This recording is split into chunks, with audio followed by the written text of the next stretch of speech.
भगवता धम्मो धम्मं नमस्सामि। सुपटिपन्नो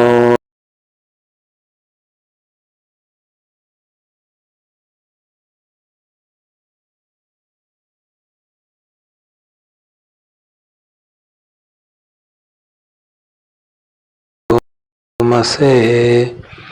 नमो तस् भगवतो अरहतो सम्मा सम्बुद्दस्स।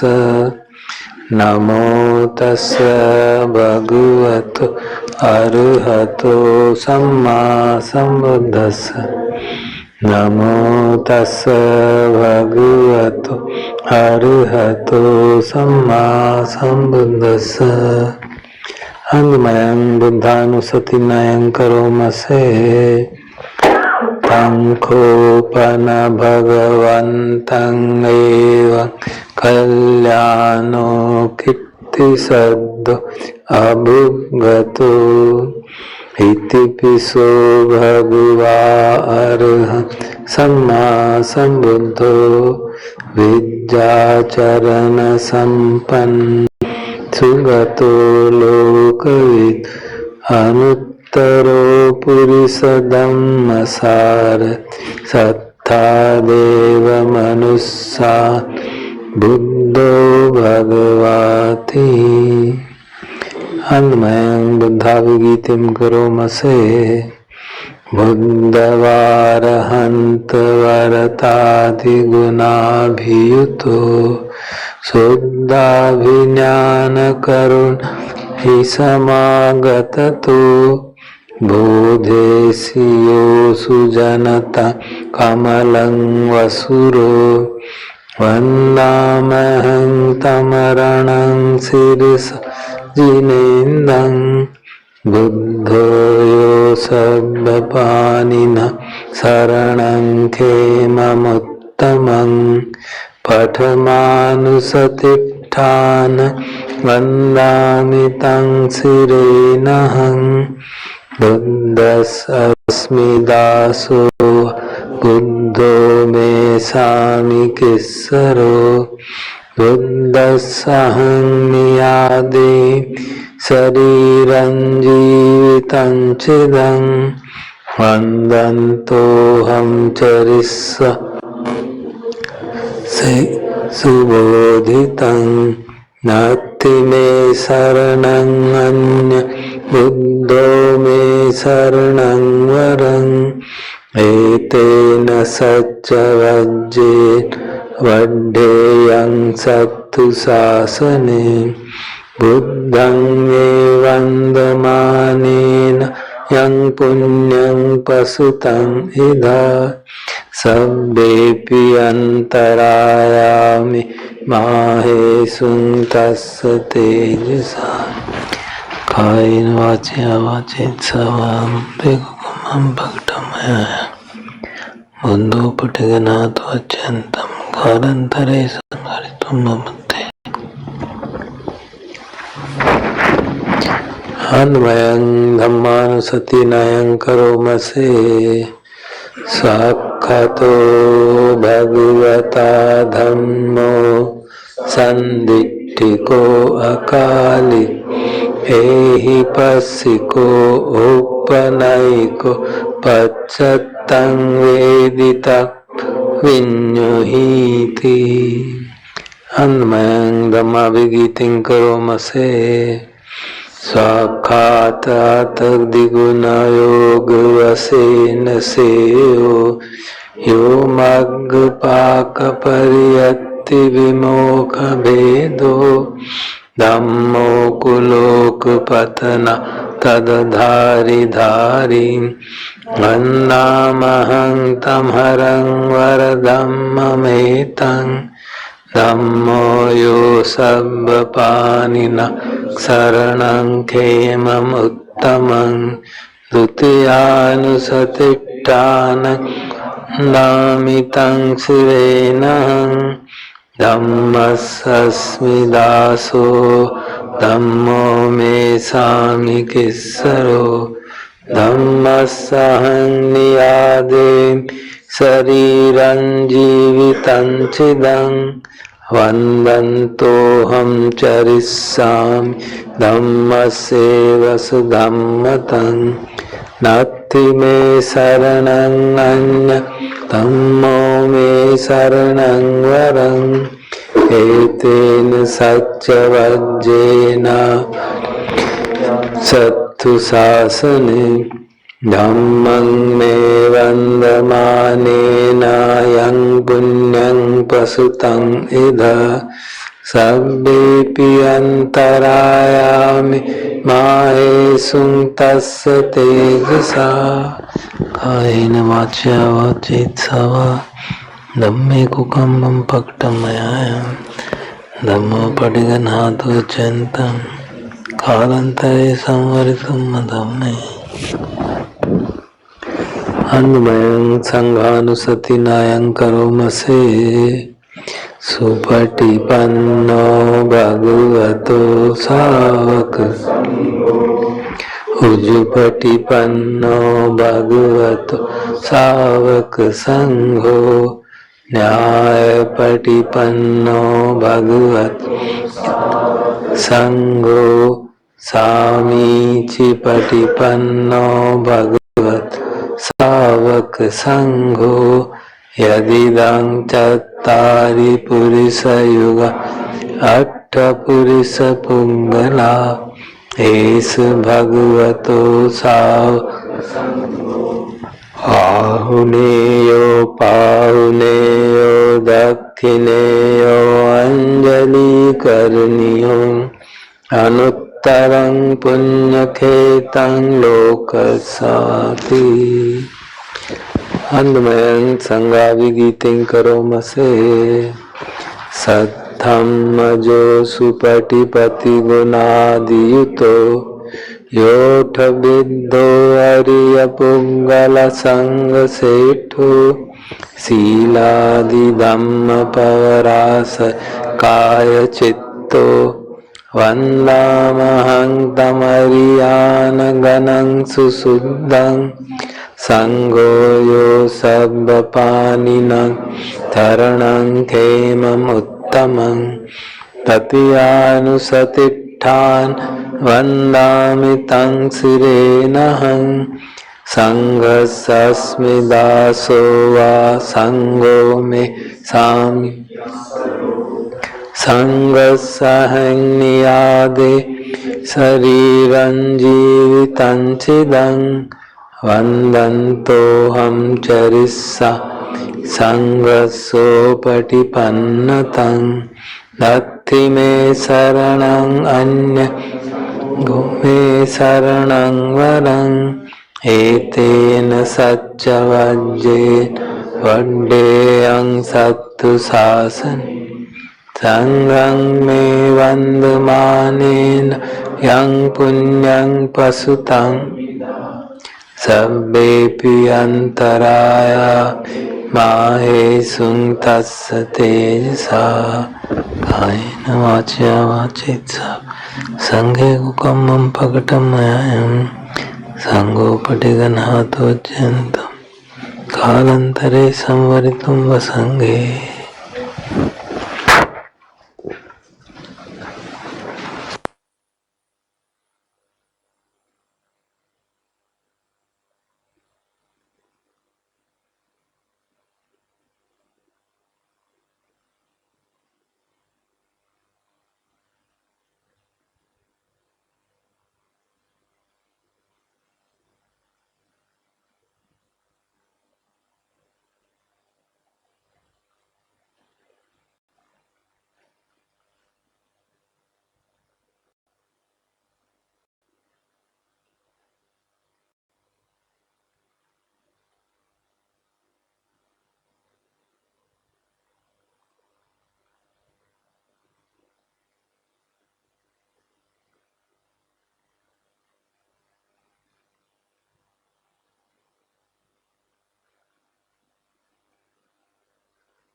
ब्रह्मा च लोकाधिपति सहम्पति कथंजलि अंधिवरम अयाचत संदिग्ध सत्ता अपरक जातिका देशे धम्मम अनुकंपिनम पदम।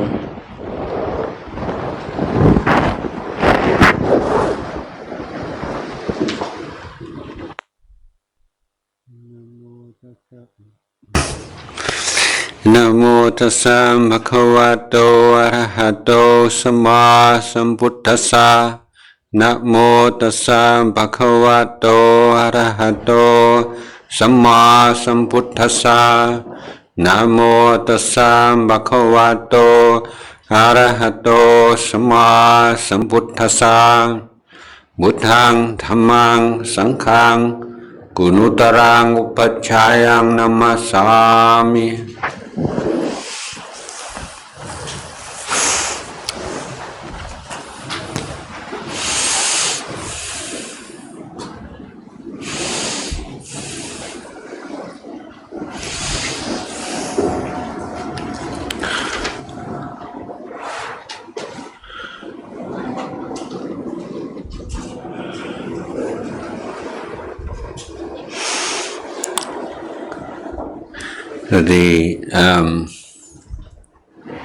In the monastic training which Ajahn Pasano and I developed in the years following Ajahn Chah's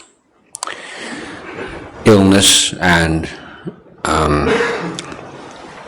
retirement from teaching, was based on the idea that a fully rounded practice is one in which the student experiences both periods of solitude and periods in community.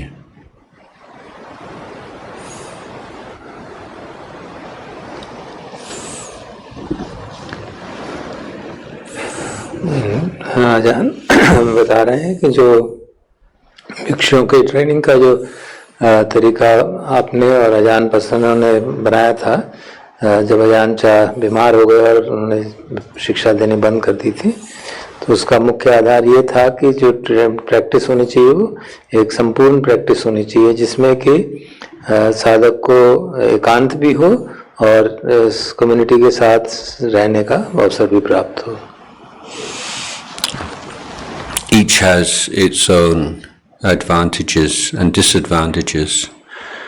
Some people find it very easy to meditate in a group, but once they're alone without that support, then their practice falls apart.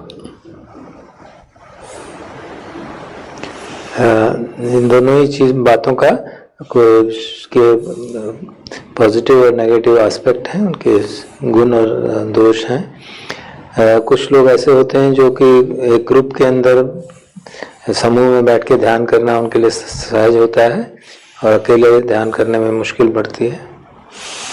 Other people find that when they are alone they have a lot of energy to put into practice, but in a group become distracted and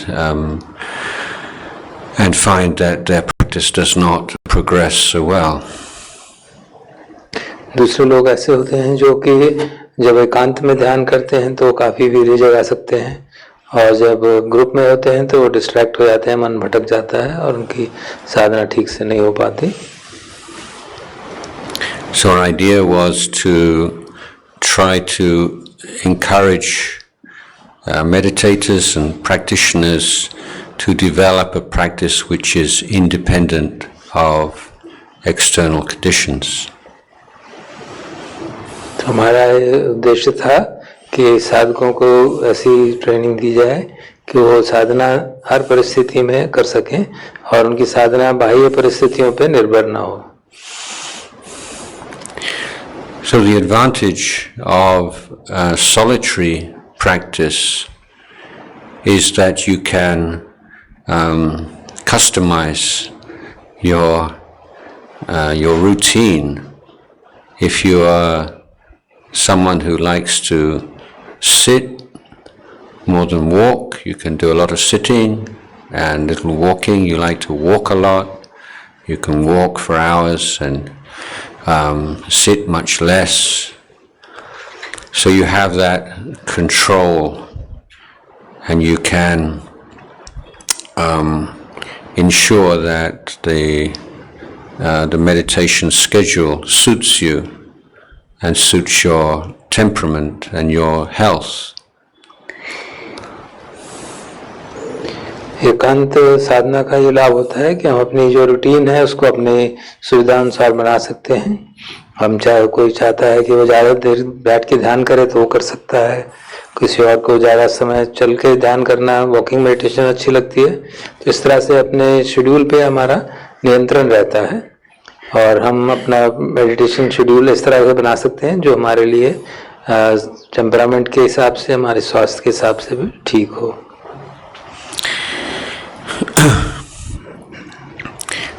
This means that without the need to conform to the monastic schedule, without the responsibilities to the group, that practice can become very focused and consistent. And so the mind often can reach higher levels during the meditation than when a member of a monastic community with all of the activities that entails. इसका तात्पर्य ये है कि जब किसी को जो भिक्षु संघ है और उनका शेड्यूल है उसमें उसको फॉलो करने की ज़रूरत नहीं है उसको तो, और उसको कोई जो सामान्य रिस्पॉन्सिबिलिटीज़ होती हैं वो भी नहीं करनी, तो उनकी प्रैक्टिस काफ़ी फोकस हो जाती है, बहुत अच्छी तरह से साधना कर पाते हैं और मन जो है साधना की ऊंचाइयों तक पहुंच पाता है. उसके बनस्पत की जब साधक जो हैं, भिक्षु लोग जो हैं एक्टिविटीज़ में इन्वॉल्व हों और संघ की काम भी करते रहें साथ साथ. On the other hand, when your mind falls into some dark place of doubt, or the mind is filled with lust or with anger, it's much more difficult to pull yourself out of that kind of state when you're only relying on your own energy and you have no external support. एकांत साधना का दूसरा पक्ष ये है कि अगर मन ऐसी परिस्थिति में चला जाता है जो बहुत गहरे विकार जागते हैं, शंका जागती है, वासना जागती है, गुस्सा आता है, तो ऐसी स्थिति में कई बार अगर हम अकेले हों तो अपने मन को उस परिस्थिति से निकाल पाना काफ़ी मुश्किल हो सकता है. What is particularly difficult to deal with in long periods of solitude is the observation of attachment to views and opinions and to various forms of conceit. एक जो विशेष दिक्कत आती है अकेले काम साधना करने में, जो हम बहुत लंबे समय तक एकांत में साधना करते हैं, कि जो हमारा दृष्टिकोण है, जो हमारी दृष्टि है और ओपिनियन है, उसके बारे में हम बहुत अटैच हो जाते हैं और नाना प्रकार के जो अस्मिमान है वो आके हमको घेर के रखता है.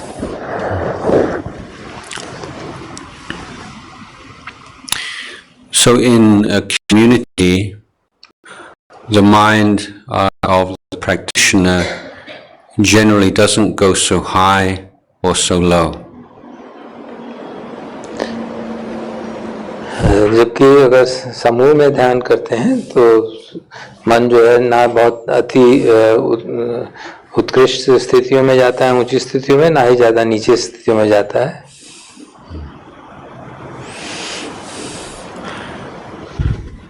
And what the life in community is very good at is exposing attachment to views and opinions and the various forms of conceit.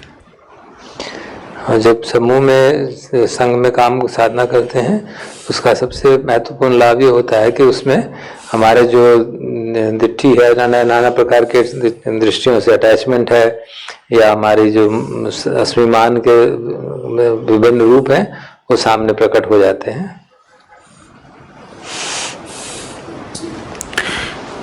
For monks or practitioners who spend a lot of time alone, we can often observe an imbalance in their practice. Often they tend to have very obvious blind spots that it can be either sad or can be amusing that someone can be so insightful and so developed in certain areas of practice and so completely unaware in other areas.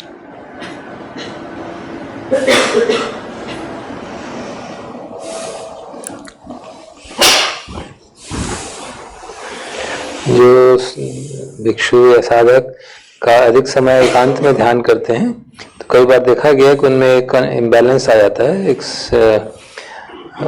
और practice के अंदर, और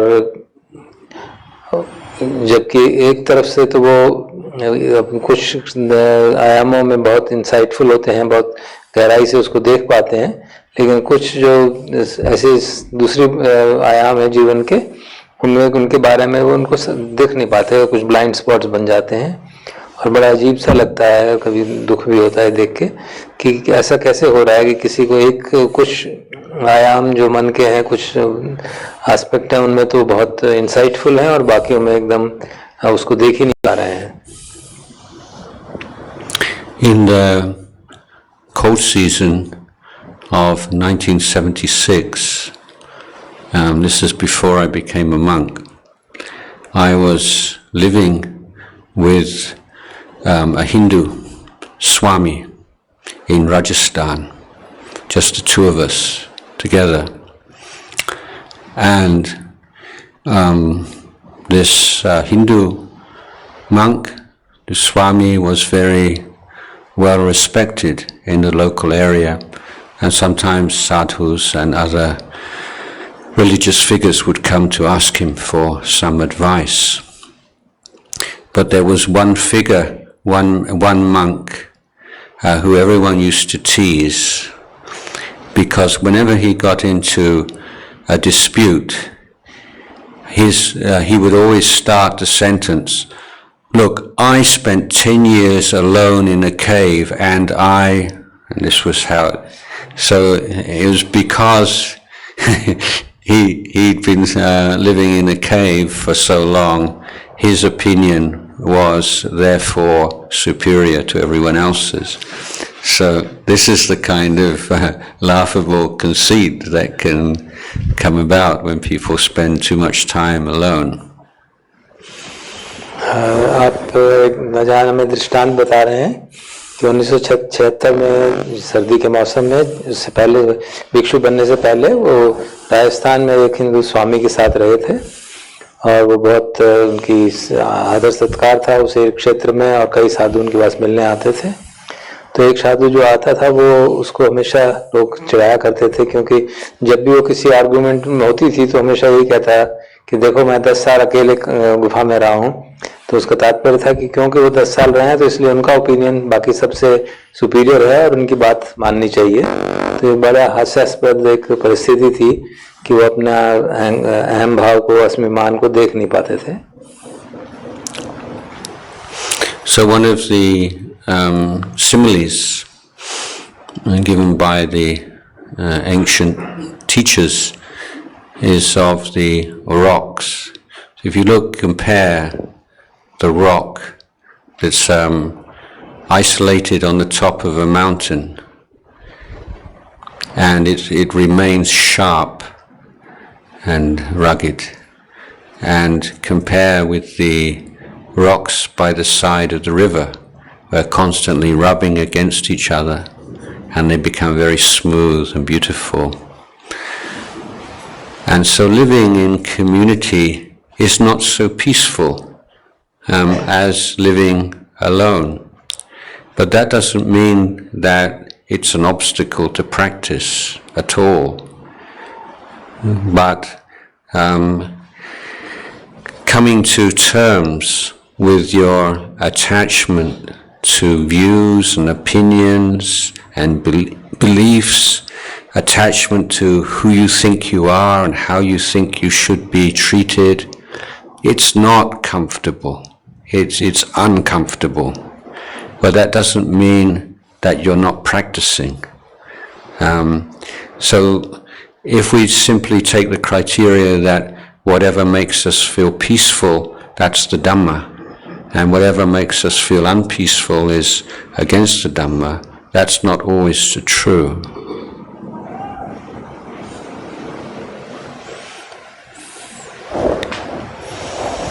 आप इसको समझाने के लिए एक उदाहरण दे रहे हैं जो बहुत पुराना आध्यात्मिक क्षेत्र में उदाहरण लिया जाता है पत्थरों का, कि कुछ पत्थर जो पहाड़ की चोटी पे होते हैं वो बिल्कुल अकेले पड़े रहते हैं, तो पत्थर नोकीले और शार्प रहते हैं, लेकिन जो पत्थर नदी के किनारे आ जाते हैं वो रगड़ खा के बार बार स्मूथ हो जाते हैं, बड़े मुलायम हो जाते हैं।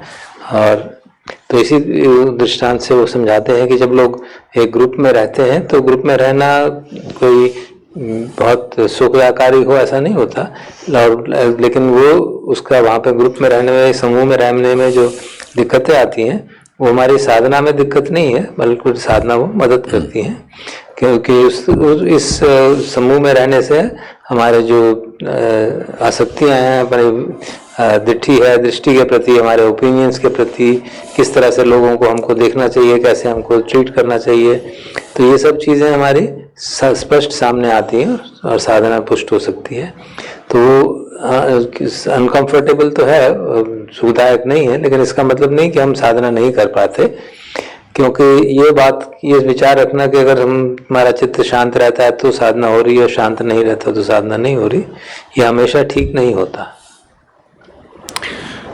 So many people can come off retreat and they go home, and the situation is somewhat different from in the meditation retreat, and then they start to feel uncomfortable, and then this feeling is like, I don't want to feel like this, stop making me feel like this, I want to feel like I used to feel when I was in the meditation center. कई लोग जब शिविरों में जाते हैं और लाभ होता है, वापस आते हैं, घर जाते हैं, तो क्योंकि वहाँ की परिस्थिति बदल जाती है तो घर जाके कई बार उनको कंफर्टेबल नहीं लगता वहाँ पे, तो मन में भाव आता है कि मुझे ऐसा नहीं होना चाहिए, मेरे को इतनी साधना करने के बाद भी अनकंफर्टेबल नहीं महसूस होना चाहिए।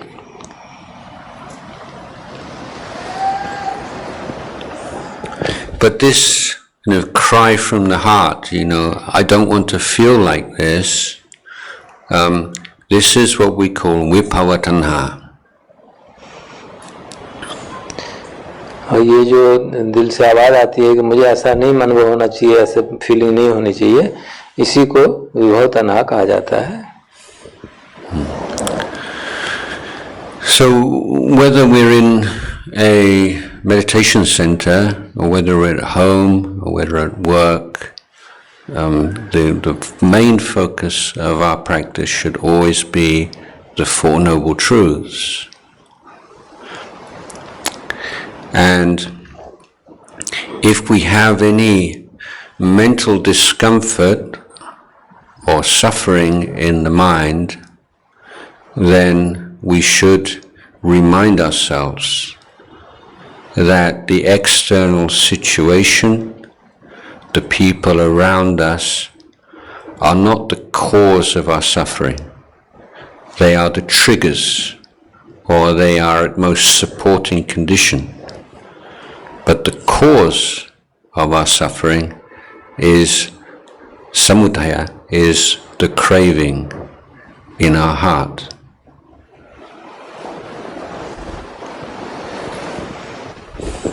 तो चाहे हम ध्यान केंद्र में हो, घर पे हो या काम में हो, और हमारी मुख्य साधना जो है 4 आर्य सत्यों पे आधार पे होनी चाहिए। और कभी भी हमें अगर दुख का, मानसिक कष्ट का अनुभव होता है तो हमको याद दिलाना चाहिए अपने को कि जो मानसिक कष्ट है वो उसका कारण बाहर नहीं है। ये हो सकता है कि बाहर से कुछ ट्रिगर हुआ हो या बाहर की सब कंडीशन ऐसी हो कि वो हमको सपोर्ट कर रही हैं दुख को, लेकिन उसका दुख का हमारा मुख्य कारण तो हमारे भीतर की तृष्णा ही होती है। So when we say that someone made us unhappy, someone hurt us so much, someone made us suffer, then we are looking at things in a distorted way. तो यदि हम ये कहते हैं कि किसी ने हमको दुखी बना दिया, किसी ने हमको हर्ट कर दिया, परेशान कर दिया, तो हमारा दृष्टिकोण डिस्टॉर्टेड है, उचित नहीं है। So we have to distinguish here. There are two things going on. One is the action or the words of that person, and second is the craving in our heart. These two things are present, then suffering will occur.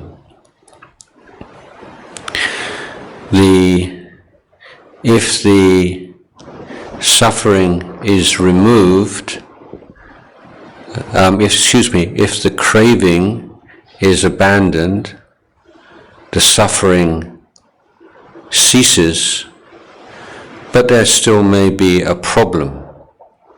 This is the problem on the level of sila, and the problem that has to be dealt with in some more practical way. Let me give you an example. Let's say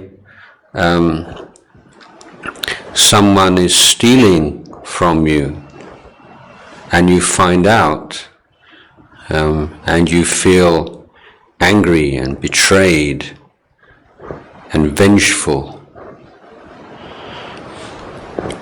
So your first task is to let go of the cause of those negative emotions. The suffering ceases, but you still have a problem. The man or the woman who's been stealing from you, and now you deal with that appropriately.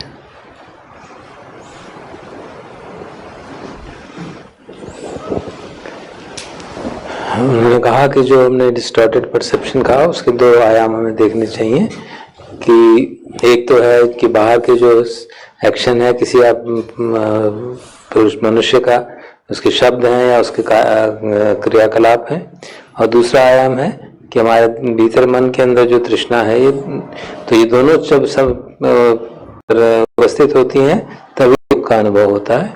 और अगर हम तृष्णा को हटा लें तो दुख समाप्त हो जाता है।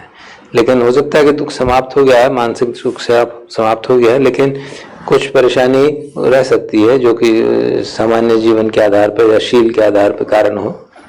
उसका उदाहरण बंते जी दे रहे हैं कि मान लीजिए कोई आपके घर से कुछ चुरा रहा है और आपको ये पता चलता है तो आपको बहुत बुरा लगेगा, गुस्सा आ सकता है, और आपको लगता है कि वो आपके साथ विश्वासघात कर रहा है और आपको उसके प्रति दुर्भावना हो, उसका बदला लेने की इच्छा जागे, तो ये सब दुख का कारण बनते हैं।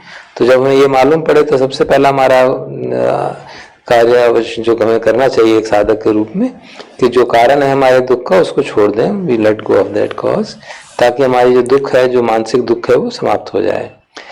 तो मानसिक दुख अगर समाप्त भी हो गया फिर भी एक प्रॉब्लम तो रह जाती है, क्योंकि कोई आदमी है जो हमारे चीजें चुरा रहा है, तो उसको कैसे डील करना है वो तो हम सामान्य जो व्यवहार की बातें हैं उसके हिसाब से, व्यवहारिकता के अनुरूप उसको हैंडल कर सकते हैं। This is an incredible discovery, isn't it? That nobody and nothing can make you suffer. But all kinds of things, all kinds of behavior can create problems for you and difficulties. But for suffering to occur, there must be craving in your heart. And if you can eliminate the craving, you will eliminate the suffering. And that doesn't mean that everything will be fine. There will still be all kinds of things that need to be dealt with, but there is no sense of suffering.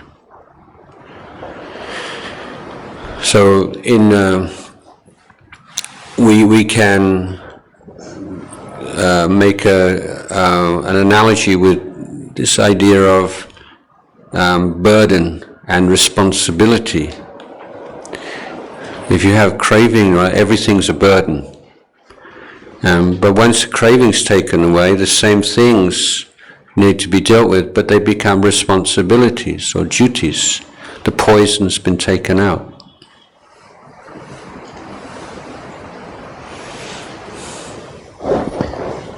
बनते हमारा ध्यान इस पर दिला रहे हैं कि कितनी महान एक खोज है कि बाहर की कोई भी परिस्थिति, कोई पुरुष हमको दुख नहीं दे सकता। बाहर की परिस्थितियों से डिफिकल्टीज हो सकती हैं, कुछ परेशानियां हो सकती हैं व्यवहारिकता की, लेकिन सफरिंग जो है मन की दुख जो है, मानसिक दुख, वो तभी होगा जब हमारे मन में एक तृष्णा है। अगर हम तृष्णा को हटा देते हैं तो दुख समाप्त हो जाएगा। इसका मतलब ये नहीं है कि सब कुछ चीजें ठीक हो जाएंगी, क्योंकि अभी भी एक परिस्थिति है जिसको डील करना पड़ सकता है। तो उसके लिए आपने एक उदाहरण दिया कि जैसे जो भार है किसी चीज का और एक रिस्पॉन्सिबिलिटी, बर्डन और रिस्पॉन्सिबिलिटी के बीच में जो फर्क बता रहे हैं कि अगर जो क्रेविंग है, जो हमारी तृष्णा है, वो हमेशा एक भार की तरह रहती है हमारे पास, और अगर हम क्रेविंग परिस्थिति के कारण जो भी क्रेविंग हो रही है, और अगर हम क्रेविंग छोड़ दे तो जो परिस्थिति है वो भार ना बन के एक रिस्पॉन्सिबिलिटी के रूप में, एक परिस्थिति के रूप में जिसको हमको रिस्पॉन्सिबल तरीके से हैंडल करना है, ऐसी परिस्थिति बन जाती है। So let's just go through these three kinds of tanha or craving. The first is we call kama tanha, and this is the craving for pleasant feeling through the eyes, ears, nose, tongue, body. So the first observation we can make is that before that kind of craving can appear in the mind, there must be a sense of lack. We're missing something, we're lacking something. Because if you feel content, why would you crave for something else? So there is this sense of lack. And so the craving for sense pleasure is based upon the hope, the superstitious belief that some sense experience will take away this sense of lack.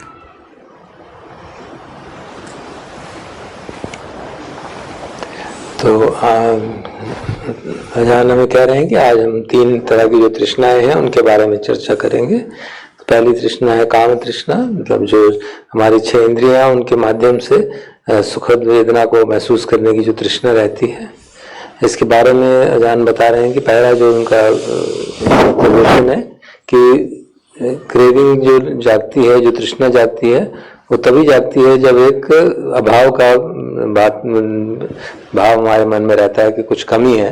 क्योंकि अगर हम संतोष है हमारे मन में तो हमें कभी भी किसी तरह की तृष्णा नहीं जागेगी। और ये तृष्णा का आधार ये एक अंधविश्वास ही है कि किसी भी तरह से हमारे जो सेंस ऑफ लैक है, जो अभाव है, वो इंद्रिय सुख के माध्यम से पूरा हो सकता है।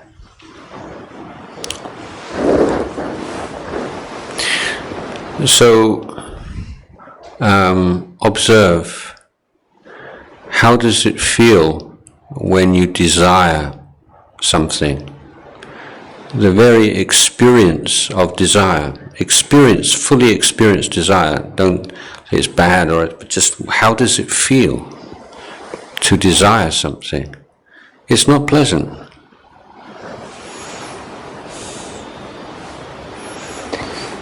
तो हमारे को आमंत्रण कर रहे हैं कि आप देखिए कि कैसा महसूस होता है हमको जब कोई हमारे मन में तृष्णा जागती है।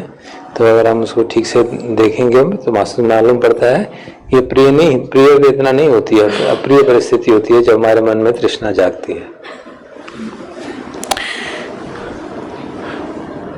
When the power of sensual craving becomes very strong, we can easily decide to compromise on our ethical, moral standards. और जब काम सुख की तृष्णा काफी स्ट्रांग बढ़ जाती है तो हम जो हमारे शील हैं उनको भी भूल जाते हैं, उनको भी कॉम्प्रोमाइज कर लेते हैं। Our view of people around us changes. We begin to see those around us as competitors or perhaps as prey. So the desire becomes the main obsession, and our experiences and our relationships are interpreted to the degree to which they will allow us to enjoy this desire or to satisfy this desire.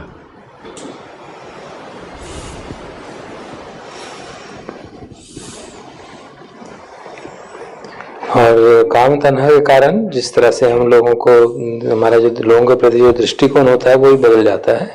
या तो हम उनको अपना competitor, प्रतियोगी मानते हैं, या उनको अपना प्रे मानते हैं कि जिनके ऊपर हम प्रे कर सकते हैं, जिनको हम अपना शिकार बना सकते हैं। तो ये तृष्णा जो एक तरह से ऑब्सेशन बन जाती है और हमारी सारे अनुभवों को, एक्सपीरियंस को डिस्टॉर्ट कर देती है, इस सेंस में कि इस अनुभव से हमें कितना काम सुख मिलेगा। So there is a growing stress in the mind, the fear that we may not get what we want to get, or that somebody else will get it before us. और जैसे ऐसी परिस्थिति खड़ी होती है तो मन में बहुत तनाव बनता है, भय जागता है कि शायद हमें वो न मिल पाए जिसकी हमें तृष्णा है, या हमारे से पहले कोई और उस चीज को ले जाएगा। So quite often if we look closely we'll see that experience of joy, bliss, when we experience this, we satisfy this desire, is to quite a large degree merely the cessation of all the suffering and the stress in searching for it. अगर हम ध्यान से इस अपने अनुभव को जो सुख मिलता है, काम सुख, उसको देखेंगे तो ये स्पष्ट हो जाता है कि वो सुख जो है हमारे जो अभाव के कारण जो हमारे मन में एक स्ट्रेस था, पुराना तनाव था, वो समाप्त होने के कारण ही हमको थोड़ा बहुत सुख का अनुभव होता है। So once we have gained the object of our desire, how long can we experience that peak of pleasure? Not for very long. Let's say you are able to buy the most beautiful painting in the world. Let's say you were able to purchase the Mona Lisa and you were to put it on the wall here, and you look at, oh, such a how long could you enjoy the Mona Lisa before you got bored, or before you got hungry, or before you have to go to the toilet? Not so long. हम अगर चिंतन ठीक से चिंतन करें तो मालूम पड़ता है कि जो हमारी जिस वस्तु के प्रति तृष्णा थी वो अगर हम मिल भी जाए तो उसको मिलने के बाद भी कितने समय तक हम उसका सुख भोग सकते हैं, तो पाएंगे कि बहुत ज़्यादा समय तक नहीं भोग सकते। जैसे उदाहरण के लिए आप कह रहे हैं, अगर आपको अच्छी पेंटिंग के प्रति बहुत शौक है तो आपने संसार की सबसे सुंदर पेंटिंग भी खरीद ली, मान लीजिए आपने लियोनार्डो की मोनालिसा खरीद ली और घर पे लगा भी ली, तो कितने समय तक आप उसको देख देख के सुखी होते रहेंगे, क्योंकि कब धीरे धीरे कभी दूसरी परिस्थितियाँ आएंगी, भूख भी लगेगी, इधर दूसरे काम भी होंगे, टॉयलेट भी जाना होगा, तो कब तक उस तस्वीर को निहार कर हम सुख का अनुभव कर सकते हैं। So whatever the experience may be, or if it's some physical possession, then we have to deal with the stress and strain of taking care of that thing, protecting it, and then eventually we have to become separated from it. So there are two possibilities. One, it leaves us, or we become separated, or second, we die. There's no other alternative, but there will be a separation. चाहे किसी भी तरह का सुखद अनुभव हो, हमारे किसी जैसे कोई वस्तु हमने प्राप्त कर ली है तो उस प्राप्त हुई वस्तु को संभाल के रखने का एक तनाव बना रहता है, उसको संभाल के रखना, उसको प्रोटेक्ट करके रखना, और अंततः तो उससे हमारा बिछोह होने ही वाला है। या तो वो चीज़ हमसे हमारे को छूट के चली जाएगी या हम ही छोड़ के चले जाएंगे, क्योंकि अंततः तो मृत्यु आती ही है।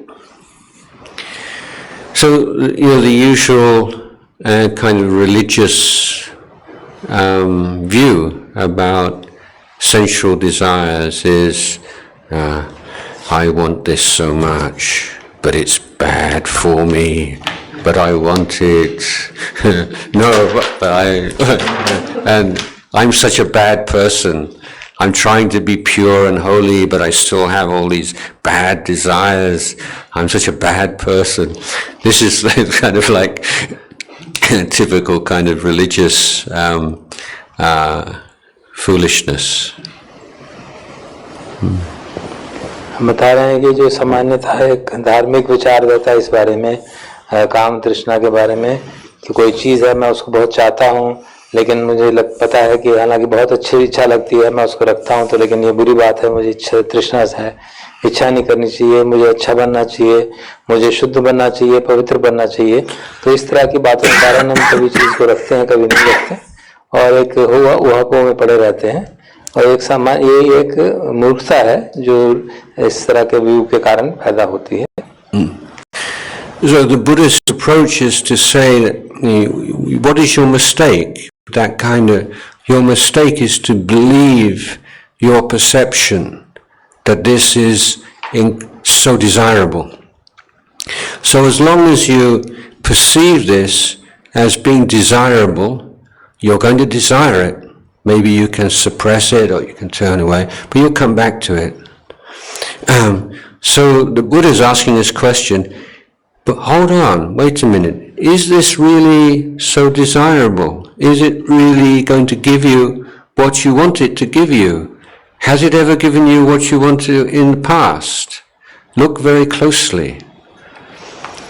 And when we look very closely and we see the whole process from the moment that the desire arises, the desire and the search for the object, the initial experience, the change and the familiarity with the object, the stress of caring the separation, and we see the whole story.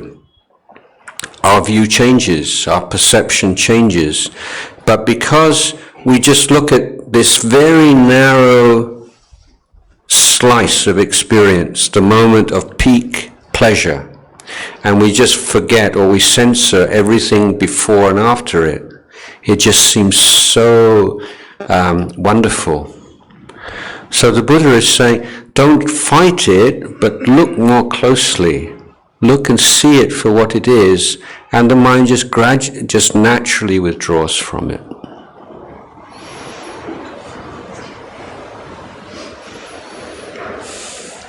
इस धार्मिक दृष्टिकोण के विपरीत भगवान बुद्ध का जो दृष्टिकोण वो कहते हैं कि इसको जो इस तरह की भाव काम तृष्णा है वो गलत परसेप्शन के कारण संज्ञा कारण हारी है, क्योंकि हम उसको समझ रहे हैं कि ये वस्तु या परिस्थिति एक अच्छी है जिससे हमको सुख मिलेगा, और वो हमसे हमारा ध्यान इस बात दिलाना चाहते हैं क्या वो सचमुच में इस परिस्थिति के कारण सुख मिल रहा है, क्या वो सचमुच में इतनी अच्छी है, और क्या हम चिंतन करें, हम रिफ्लेक्ट करें कि पास्ट में भूतकाल में जो हमें वो कोई भी इच्छित वस्तु प्राप्त हुई तो क्या उसका अनुभव हुआ, और उसको ध्यान से देखेंगे और पूरी प्रक्रिया देखें। जब हमारा तृष्णा जागी और जब वो तृष्णा के लिए उस वस्तु के लिए खोज उसको ढूंढने की चालू हुआ प्रोसेस, वस्तु मिली और फिर हमें सुख मिला, और फिर सुख वस्तु छूट गई और फिर हमें दुख हुआ, तो ये सारे जो पूरी प्रक्रिया है इसको अगर हम देखेंगे, इसका अगर ध्यान करेंगे तो हमारा परसेप्शन, हमारा देखने का नजरिया है वो बदल जाएगा। दिक्कत ये होती है कि हम एक उस छोटा सा अनुभव जो है उस चीज को मिलने के बाद जो सुख का अनुभव है उसी को सारा ध्यान देते हैं, और उससे पहले और उसके बाद में होने वाली परेशानियों को भूल जाते हैं। तो भगवान बुद्ध हमारा ध्यान उस तरफ दिला रहे हैं कि और ध्यान से देखो, पूरी प्रोसेस को देखो, और जब पूरी प्रोसेस को देखते हैं तो एक नेचुरली विड्रॉल आ जाता है, तो उस काम तृष्णा की जो है कम होने लगती है।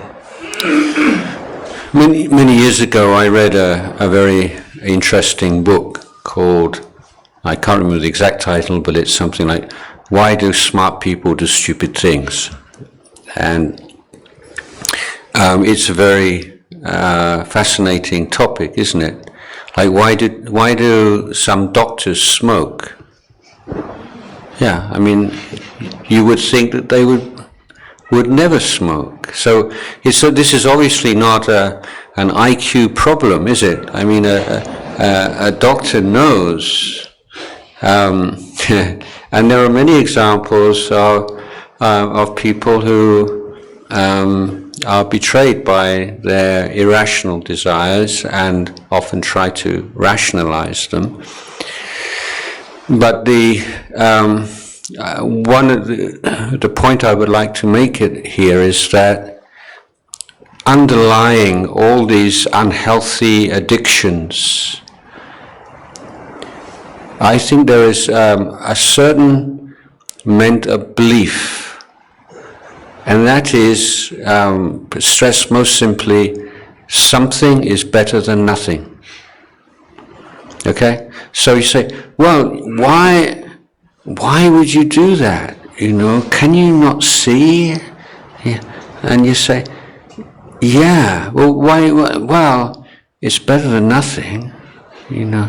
So this is the reason, one of the reasons why intelligent people get addicted to drugs and do stupid things, because it's a something. And a something is always better than a nothing. So one of the reasons and the values of developing samadhi is that you have an inner contentment and happiness.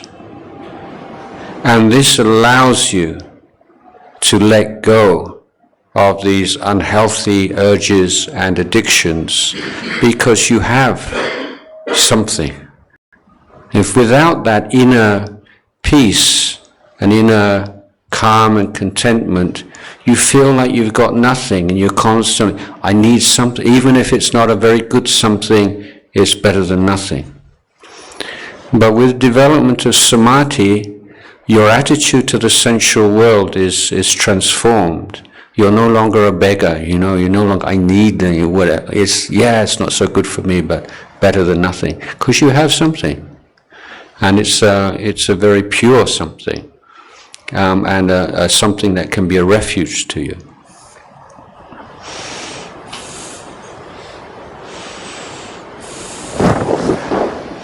तो यहाँ हमें एक पुस्तक के बारे में बता रहे हैं जो उन्होंने बहुत वर्ष पहले पढ़ी थी, Why do smart people do stupid things। तो बताते हैं कि वो काफ़ी इंटरेस्टिंग बुक लगी। जैसे एक उसके बात का दृष्टांत था कि जो डॉक्टर लोग हैं वो सिगरेट क्यों पीते हैं। तो ऐसा तो नहीं है कि उनको मालूम नहीं है सिगरेट पीने के क्या दुष्परिणाम होते हैं, ये कोई IQ प्रॉब्लम नहीं है, लेकिन इस तरह से और भी तरह के परिस्थितियों में लोग एक इरेशनल बिहेवियर और इरेशनल डिजायर्स को पाल के रखते हैं। और वो बताते हैं कि जितनी भी एडिक्शंस हैं, जितने भी हमारे व्यसन हैं, उनके पीछे एक बिलीफ रहता है कि चलो कुछ ना कुछ तो हमको चाहिए, तो अगर इस चीज़ से प्रसन्नता मिलती है, कुछ खुशी मिलती है, तो वो उस चीज़ के ना होने से तो अच्छा ही है। तो हम आदमी एक समझदार आदमी सोचता है कि क्यों नहीं देख पा रहा है, क्या दिक्कत है, इसको समझ नहीं आ रही। उसका कारण ये है कि जो समझदार लोग कहे जाते हैं, जैसे इंटेलेक्चुअल लोग हैं, और वो एडिक्ट हो जाते हैं, इसका बेसिक कारण जान को लगता है ये है, ये एक भावना है कि something is better than nothing. मतलब जैसे कि अगर हमारे पास मन को प्रसन्न करने का कोई और साधन नहीं है तो सोचते हैं कि यही साधन जो भी है, हालांकि ये अनहेल्दी है, फिर भी उसको छोड़ना मुश्किल हो जाता है।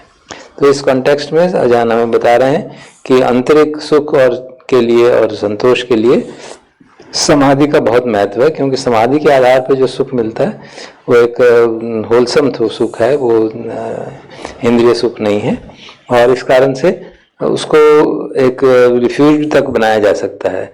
और क्योंकि अगर किसी के समाधि का अनुभव किया है और उसके आधार पर सुख महसूस किया है, तो उसको कोई और चीज़ छोड़ने में उतना कष्ट नहीं होगा, because he has something. It's not कि उसको अगर सिगरेट पीने से सुख मिलता है और वो छोड़ दे तो सुख मिलने का कोई तरीका ही नहीं रह जाएगा। एक हेल्दी सुख लेने का तरीका समाधि हो सकता है। Okay, so I'm just going to go into the other two kinds of craving in a very short explanation as time is getting on. The second kind of craving is called bhavatanha, and this is the craving to be or to become or to be seen as or to be perceived as. So wanting, the most obvious example is wanting to be famous. So this is a very disturbing development in modern society, that when you compare the results of children in England, we asked, what do you want to be when you grow up? And they will say, oh, I want to be a doctor, I want to be an engineer, I want to be a lawyer, I want to be a train driver, or, this is my generation. These days, more than half, I want to be famous. This is, this is the ambition, what will make me famous?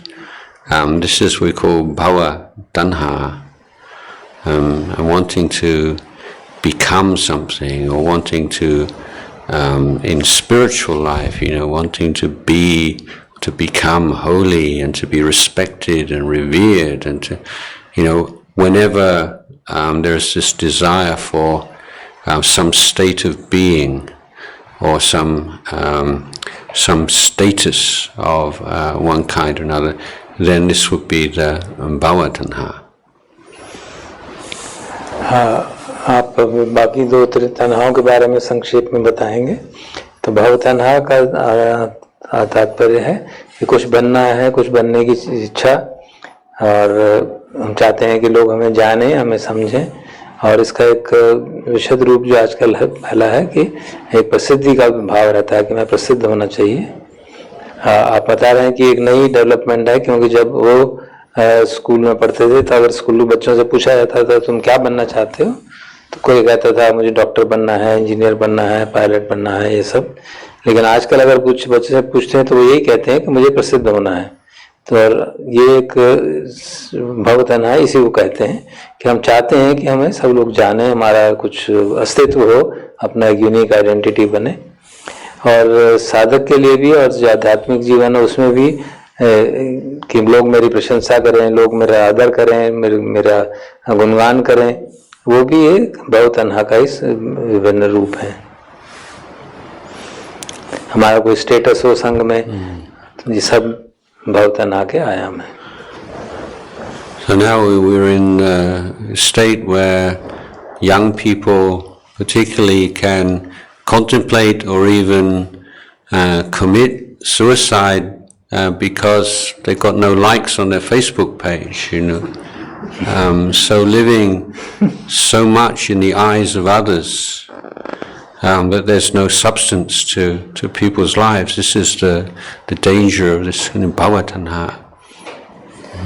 अजान बता रहे हैं कि आजकल ऐसी परिस्थिति आ गई है कि युवा वर्ग जो है आत्महत्या तक की बात सोच लेते हैं या कर भी लेते हैं इस कारण से कि उनके फेसबुक पेज पे ज़्यादा लाइक्स नहीं आए। तो हमेशा हम दूसरों की आंखों में ही जीना चाहते हैं कि लोग हमारे को अपनी आंखों में बिठा के रखें और मशहूर रहें। तो ये भव तन्हा का एक विशद डरावना स्वरूप है। Vibhava tanha, the third kind of craving, is the craving to get rid of, the craving not to have, you know, this kind of thing. I don't need this right now. I don't want this right now. Go away. This is the essence of Vibhava tanha. Now, one of the clearest expressions of Vibhava tanha for the meditator will arise when we start to experience physical pain. And this is a very good opportunity to understand how this kind of craving arises and how it can cease.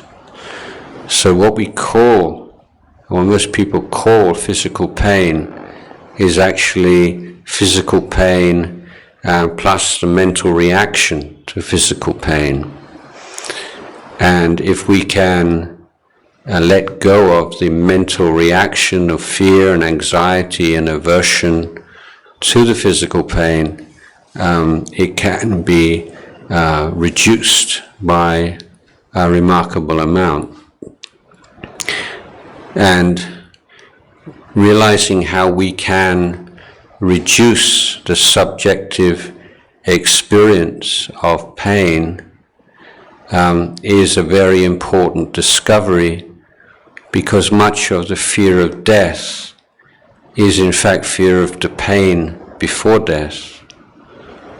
And having an understanding of pain and a handle on how to deal with physical pain gained through meditation will reduce fear of death.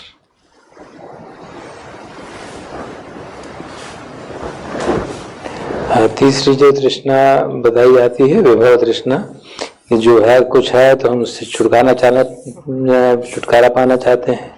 मुझे ये नहीं चाहिए, ऐसा नहीं होना चाहिए, ये इस चीज़ को कहते हैं ये चली जाए, तो विभव तन्हा के विभिन्न रूप आते हैं। साधकों के लिए जो एक विभव तन्हा बहुत बार बार प्रकट होती है, जो साधना करते हुए शरीर में कष्ट होता है और उसके कारण जो तृष्णा जाती है उसकी किस तरह से उससे मुक्ति मिले। तो हम देखेंगे कि उसके साथ एक मेंटल रिएक्शन भी, फिजिकल पेन के साथ मेंटल रिएक्शन भी जो जाता है। और अगर हम उस मेंटल रिएक्शन को, उस प्रतिक्रिया को, मन की प्रतिक्रिया को रोक पाते हैं, इसको छोड़ देते हैं, तो हमारा दर्द है, शारीरिक कष्ट है, वो भी कम हो जाता है। तो एक साधक के लिए बहुत आवश्यक है कि वो समझे कि किस तरह से हम ये जो दर्द है उसको सहन करने की अपनी क्षमता बना सकते हैं। आपका विचार है कि जो मृत्यु का डर लगता है वो एक्चुअली मृत्यु पे से पहले होने वाले दर्द के बारे में, शारीरिक कष्ट के बारे के कारण दर्द होता है।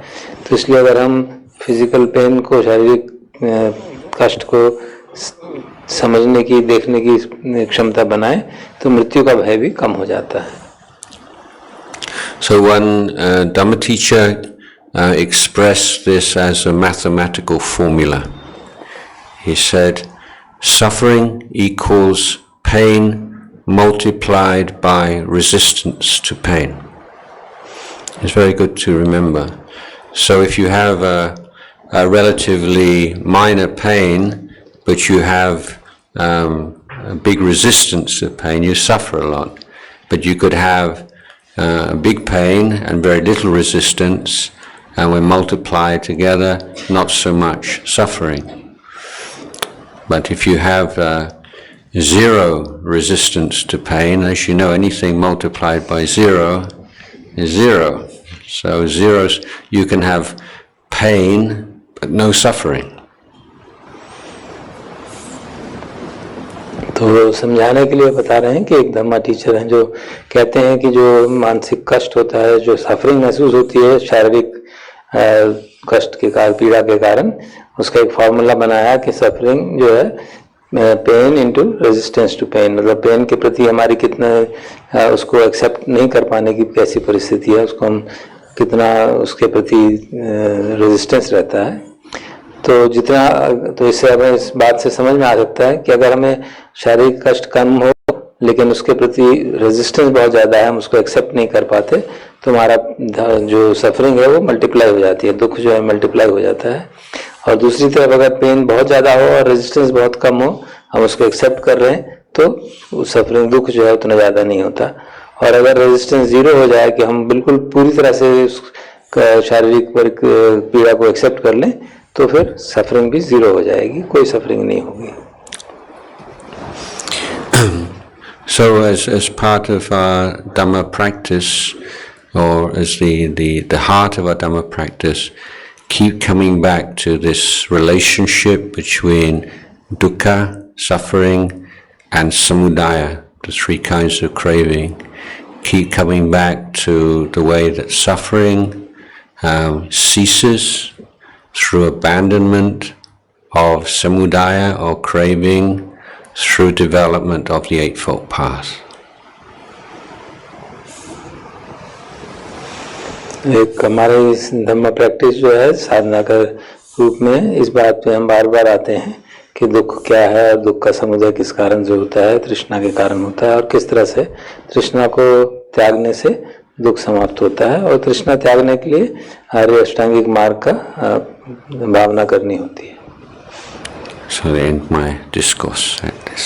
तो अजान का प्रवचन यहीं पे रोक रहे हैं. यदि कुछ प्रश्न पूछने हो तो questions you can ask. So yes, now we have some questions and answers, but I would like to suggest that you have a rest and we just do it in English for a while. Okay. It's too much work for you, and so I'm going to answer the questions in English. There won't be a translation, but if you don't understand, then please do say, and we can get some clarification. But if everyone understands, then we'll just keep it in English for the next half an hour or so. Yeah. Thank you so much, Venerable, for being here. I have a couple of things I want to ask. One is, I would ask you to expound on this concept of self-love, metta towards self, and how does one practice it? And the second is there such a thing as craving of no craving? Craving of no craving. How would you define that? I mean, this feeling of not craving, knowing that it's unhealthy, if I crave that feeling, then how would that be overcome? Or okay. So the self-love, well, you see, let's start off with what metta means. It doesn't necessarily mean love. It means wishing well. So the root of metta is mitta is the same root, is like to be a friend. So to be a good friend to yourself and to be a good friend to others. So wishing others well. So, a lot of people say, I just feel so much metta for all living beings as long as I'm sitting cross-legged with my eyes closed. The problem comes when I open my eyes and have to deal with the real world. Something we often hear is, I can feel metta but not for this person, and how do I feel metta for someone who finds pleasure in hurting others? So if someone's happiness is in hurting others, you say, may you be well, may you be happy, then, it's like, does that mean that you're supporting their their bad behavior? So my answer to this is, if you see someone, for instance, who's very selfish, or very arrogant, you see an arrogant person, it's very hard to feel metta, isn't it, or sense of love for arrogant people. So an arrogant person slips on a banana skin and you laugh. So the way to do this is you say, may you experience the happiness of freedom from arrogance. You see a selfish person, you say, may you know the happiness of unselfishness. You see a jealous person, may you know the happiness of freedom from jealousy. So that particular unpleasant quality, rather than being a barrier to metta, is actually the actual basis of metta, because you wish that person to be free from that. So it's wishing well. So with yourself, you don't necessarily have to follow the chants that are in the book, and may I be well, may I be. But ask yourself, what are the noble qualities that you aspire to in your life? The things that you would like to develop, you would like to flourish in your life. So the ones I was suggesting today, may I be well, may I be kind, may I be wise, may I be free, may I be at peace, and so on. And then genuinely wishing and imagining these things taking root in your heart.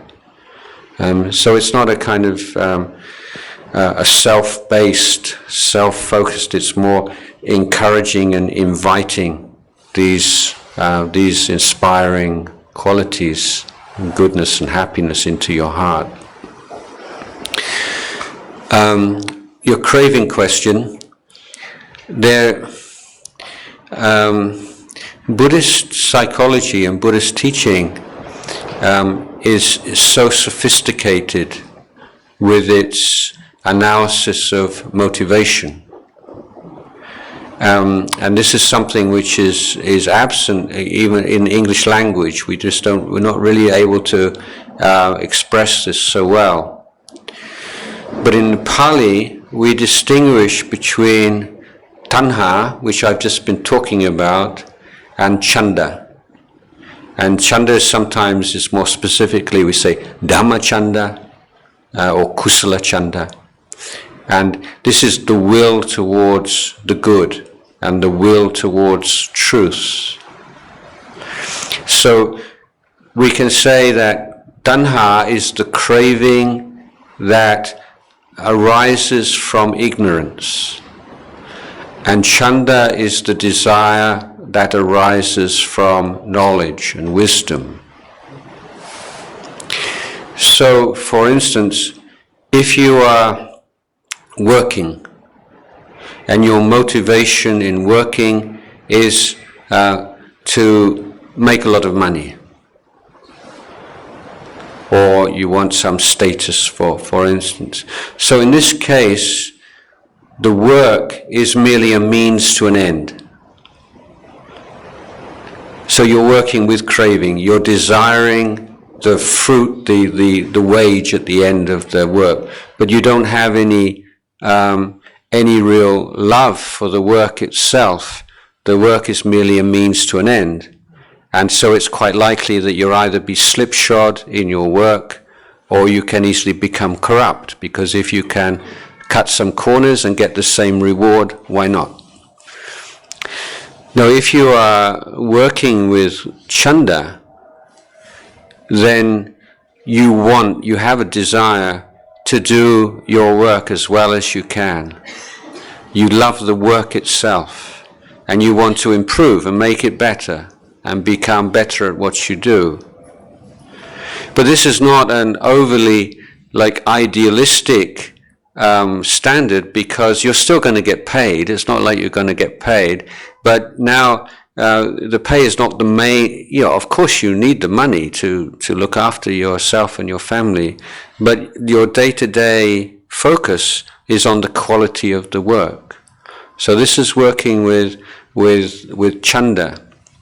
And so in so many areas of life, it's not so much that you want to completely remove desire, even if it was possible, but you want to channel desire into the chanda stream as far as possible and out of the craving stream. So, there are so many areas which this is important to consider. For instance, in banks and big companies, is idea you have to give these huge bonuses to the people at the top. But what is the connection between huge financial bonuses and the quality of work? There's no connection. In fact, there's a negative side. So this idea that you stimulate craving in order to promote productivity, it has no basis in any kind of science or any kind of scientific. Where financial incentives work is in dangerous, dirty work that nobody wants to do. Then you will get people willing to do it. But any work in which you need to use your brain or creativity, financial incentives actually stunt that, and they have a negative consequence. If a lot of money is riding on something, you tend to play it safe. You don't do too much thinking outside the box. But it tends to cramp your creativity. So with children, one of the experiments that illustrates this quite well, they had two groups of children who were given a kind of a creative game to play. And the first group of children were told that if you can play this game and keep playing for 30 minutes, then the bell rings and you'll get a reward. And the other group of children says, here's this game, just play along, do what you can. After 30 minutes, the bell rings. Group A, everybody just stops. Group B, they carry on. Because their motivation is not for something at the end, but their motivation is to enjoy what they're doing and to do it well. And this applies to adults as well. So the idea is to recognize the energy of desire, but to try to remove the toxicity of the tanha desire, and to draw upon and to channel the chanda kind of desire. In practice, in Dhamma practice, it's rather complex in that one can morph into the other and back again. So somebody, like in Thailand now, sometime, like meditation retreat become kind of fashionable. Okay, so you have young people coming along, yeah, it's really cool, the meditation retreat, and it kind of superficial and misguided motivation. It's a tanha motivation. But they start, and after a few days, well, you're here now, might as well, and they really say, yeah, there's really something in this. And their motivation changes from the tanha motivation to the chanda motivation. And so many people can start off with a chanda motivation, but then you do a job and you love your job, and you just want to do it the best you can, but after a while you start to be successful. there's praise, there's reputation, and you get carried away by those things, and now the chanda is replaced by tanha. So it's a constant challenge to maintain the mind in the stream of chanda and protect it from tanha. But with regard to this motivation, in the sutta there is famous, well-known at least, passage in which Venerable Ananda is asked a similar kind of question. And he replies to the Brahmin who's questioning him. He said, how you came here to see me today, you must have had a desire to come here. And he said, yes, of course, Venerable Sir.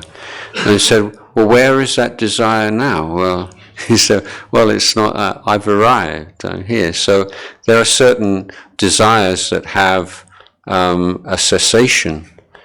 But the tanha desires, there's no cessation. It just goes on and on. So, the point being that desire is not always a bad thing in Buddhism.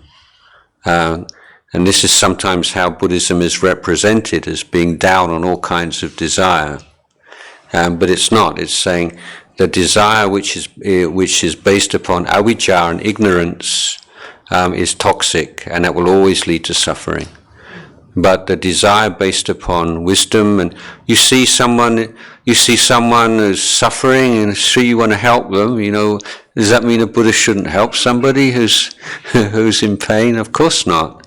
But that's kusala chanda. That's the will and the movement towards the good and the beautiful and the noble, and that's part of the path. It's not an obstacle to the path.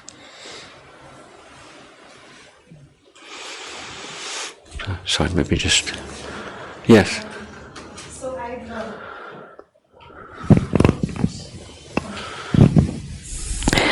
So my question, Ajahn, is about money, rather wealth. Wealth and funding of Dhamma work. Mm-hmm. So that's the connection that I'm grappling with. So very often funding, donations, contribution for Dhamma work comes from lay people, sort of a spectrum of people, including some really wealthy people. This could be industrialists or, like you were just mentioning, some corporate people, CEOs who earn ridiculously high salaries, get bonuses, etc. And there's also a belief that excessive wealth, this kind of salaries, etc., are illegitimate, are illicit, or wealth that's inherited, or wealth that's self-created but comes via big salaries, is linked to some form of exploitation somewhere in that source of work. Some violence against some people. So like Tolstoy, who was Gandhi's guru, said, show me a rich man and I'll show you a series of crime he's committed to get rich. So how does the monastic community, which depends on funds from people, including really rich people, deal with that? What's the discretion? What's the line? If all wealth is at some point illegitimate, what do you think of that? Thank you. That's a very good question. Thank you. It just would not be practical or realistic to conduct. We don't have the resources to conduct some kind of a legitimacy test on people who want to make donations to the monastery or to any NGO or any organization devoted to the good of society. If a monk or a monastery is if you were to know for a fact that this money was illegitimate, I think if it was me, if that was I'm trying to think if I've been in that position before. I may have been, but my answer now would be that it would not be possible really to refuse that donation, but that it would not be used for the monastery. I would just donate it somewhere else. I wouldn't want the Sangha to benefit from that. But when I was a layman, then this was a big issue about at that time. I don't know if you remember this, but there was this absolutely shocking case of Nestle, who were marketing powdered milk, and by persuading mothers not to breastfeed their children. And the powder not only was dissuading mothers from breastfeeding, which is pretty bad karma, but the powdered milk has to be mixed with water, and often the water is not pure and causing deaths. And I just found this absolutely outrageous. And I determined I'm not going to buy any Nestle products under any circle. I just don't want to have any part in that. But then once you start on that road, where does it stop? And then you find out that Nestle actually owns this company and that company, or and it's just, you just can't live in it, or you could become a monk. This is my answer, but this is not, this is not a priority. This is not a possibility for most people. But yeah, there's just everything is so complex and intertwined, and to find that kind of purity is impossible, I think. So. You could say you don't want to eat meat, for instance. It's fair enough. It's very good. But let's say you buy. Let's say you buy products from a man who eats meat. So he's taking your money to buy meat. So how's that different from you buying meat? You see, once you start on that, just because your mind just goes round and round, there's just no end to it, So I think you just have to find like a kind of a workable solution, and it's imperfect, and it's fallible, but it's the best that you can do, and in order to be able to live basically and survive.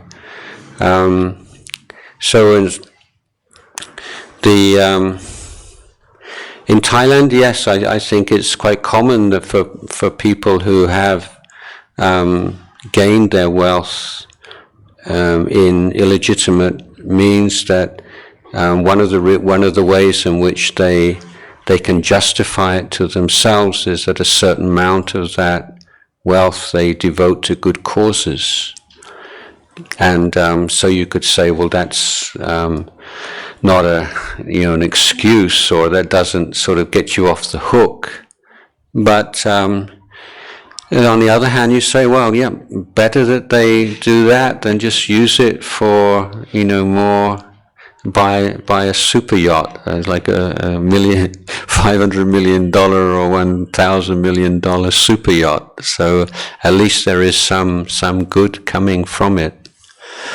I'm not sure that I would agree with Tolstoy in every case. That I personally know some very wealthy people who are scrupulously honest and have been throughout their career. So I would say that that's maybe common, but not always necessarily the case. For instance, somebody who develops a software program and then sells it for millions of dollars, then I wouldn't think that was necessarily ill-gotten gains. I mean, it's a sign of a strange society or economy that kind of thing takes place. But it's I don't think that there's always dishonesty and illegitimacy at the heart of every fortune or in every wealthy person or family. Yeah. But is that person's knowledge, original knowledge, comes from the collective? Should he even be paid? I know I'm pulling a tangent here. Yeah. So by illegitimacy, I also mean this very skewed way in which people are rewarded or in which people earn. So it's not really his own doing, his own skill or knowledge. It's, he's standing on the shoulders of many other people who sort of got technology to a certain point from where he did. So in a broader sense. Yeah, well, this is sort of the conventions of a society. When I was a schoolboy, I wrote an essay which I proposed that people who have fulfilling jobs don't need to be paid very much, and people who like sweep the roads or work in coal mines, they should be given the big bucks because they suffer, their health suffers, and so this is like ideal world, but the world's not like that, and it rewards people who can juggle figures on a computer screen more than somebody who digs the earth and grows food. But that's just the way the world is. There's nothing we can really do about that. When there have been efforts to do something about it, like you can see what happened in Cambodia, and that was based upon that kind of feeling that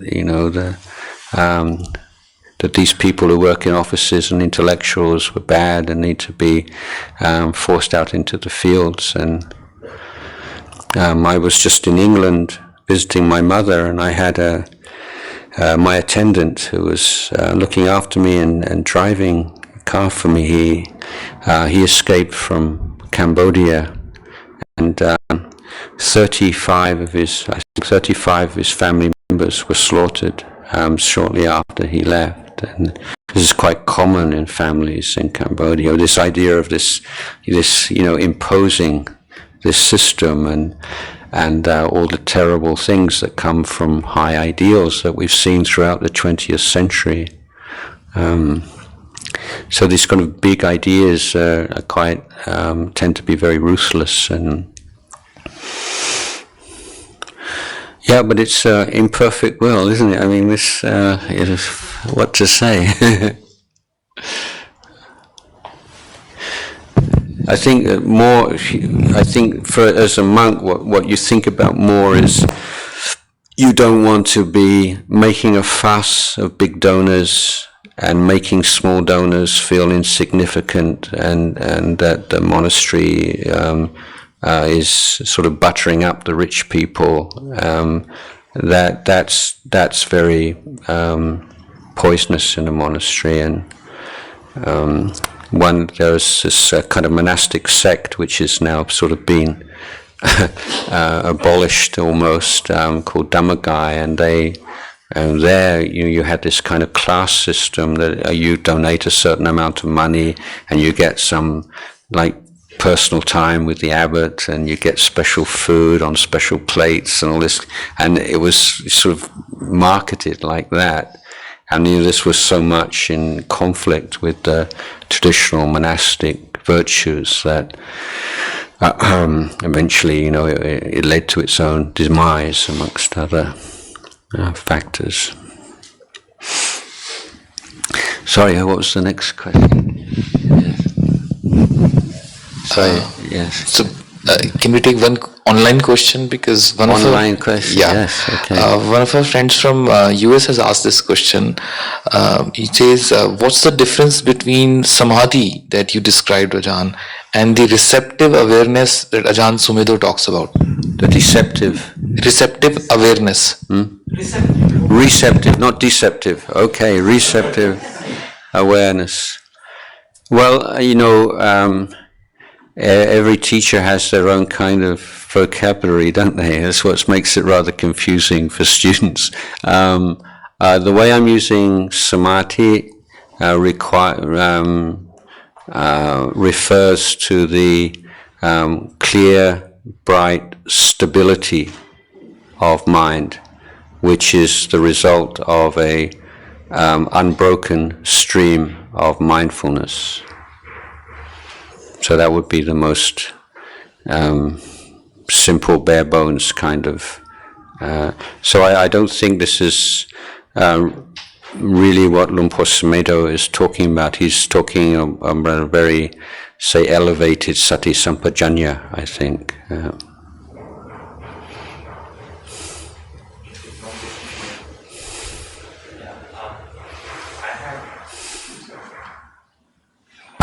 I had one question, like sometimes in life we are confronted with making different choices, like we have more than one or two choices at hand, and it's in our hand which direction we want to go to, and we think about pros and cons of each choice, and sometimes one choice seems more prospective than other. That's the direction we want to go, but sometimes it also looks risky, and we may be sometimes over optimistic about that choice, but still we end up taking that choice even if they would have been safer choices to take, and we took those choices with the right intentions, not with any bad intentions, but still after taking that choice, it looks like we end up in miserable situations, like we are attracting more and more from all sides this darkness, and then that thing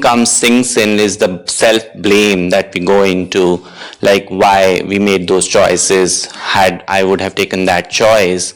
So all that persistent guilt and shame and not being able to forgive oneself, and one starts analyzing about different choices one should have taken. So what is your take on that, and how does one come out of that guilt, and how does one cultivate forgiveness for oneself, even because there were miserable situations all around, and taking other choices would have probably saved that person from those situations? Okay.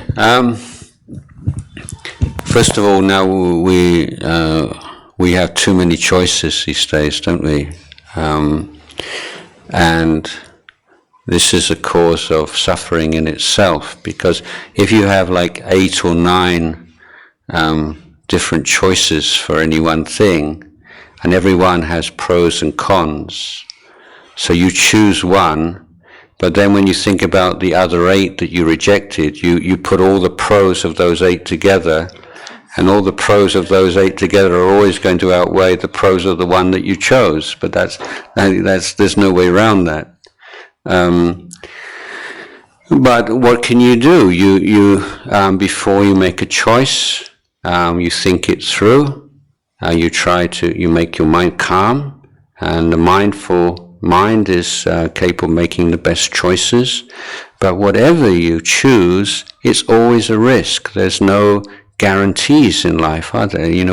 Even and you have to remind yourself about this. So and the Buddha is very clear that kamma is intention. So if you have a good intention, and you've used your intelligence and judgment to the best of your ability, that's it. And you take responsibility for whatever takes place. How can you blame yourself for that? What else could you have done? So I cannot see the fault there. You can't forecast the future, and you didn't deliberately choose the black path. So sometimes these things happen. And that's just the way things are.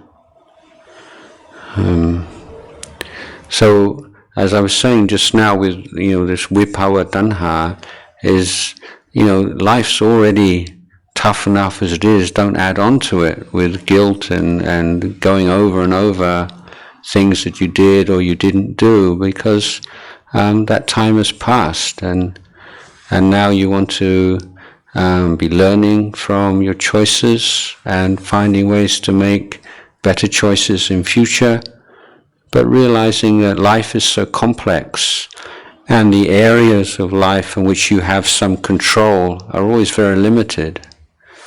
So, even if you're working, let's say, and you fulfill your responsibilities very well. But if you're working in a team and the other people in the team don't fulfill their responsibilities, the overall result might be. So even you say, I did my best, that doesn't necessarily mean that the result is going to come out the way that you think it will. So what we're trying to develop is this readiness, not trying to have everything worked out and control everything, but saying, yeah, I'm making this choice and I'm ready. It's either going to work out, I'm ready if it works out, and I'm ready if it doesn't work out. So this is your refuge, your refuge isn't in everything working out the way that you want it to, or always making the right choices, but you're ready to deal with whatever comes up. You have the inner resources to be able to deal with what happens.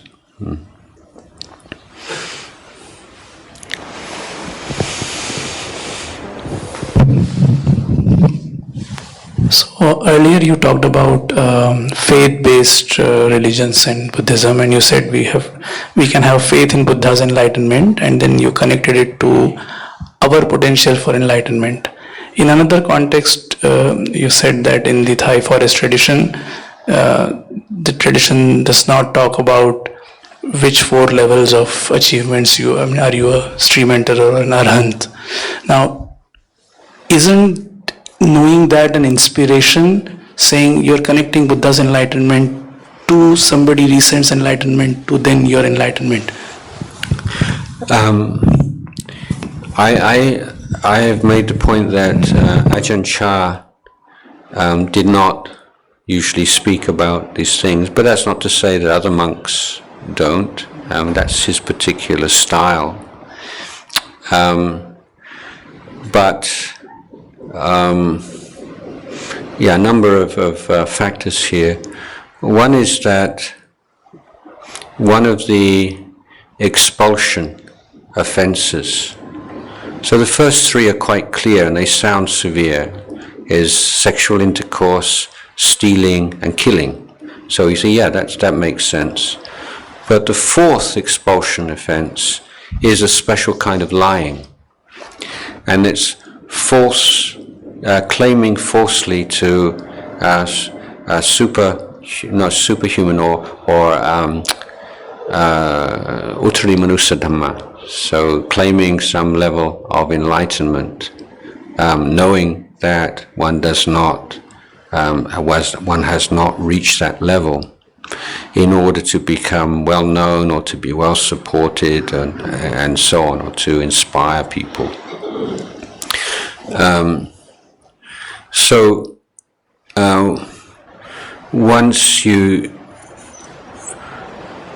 Once monks are recognized as this level of enlightenment, that level, and openly spoken as being so, then you can see why would the Buddha consider this so severe that he makes an expulsion on the same level as killing. It's because of the effect on the harmony of the Sangha. So if you have one person, and you say, let's say everybody knows Arpan is like Arahant, you see.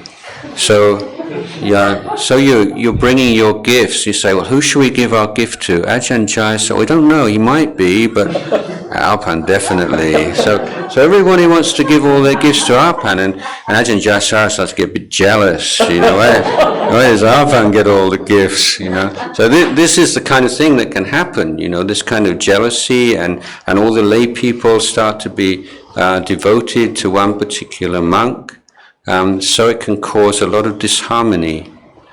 Now let's say that there's another monk, and he says, wow, once people think you're an arahant, wow, you get all these presents every day, and people give you all this lovely food, and yeah, so you say, yeah, well, actually, I didn't tell you yet, but I'm you see, I mean, really, okay. Opan, would you mind if we give some to him, because he's, so, it's very undermining. But a point I made in earlier is that overestimation of attainment is very common, has been for the whole history of Buddhism.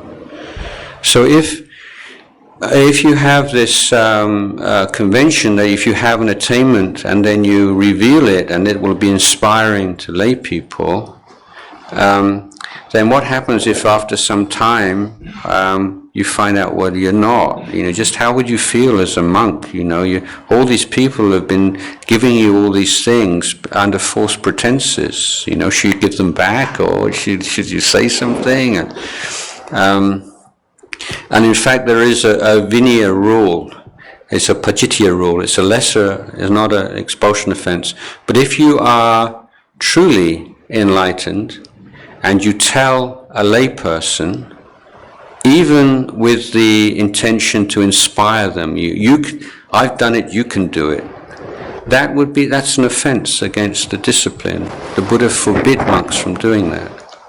So monks are forbidden under any circumstance from speaking in that way, because one of the things that I found so inspiring about Ajahn Chah, he was incredibly charismatic, just magnetic.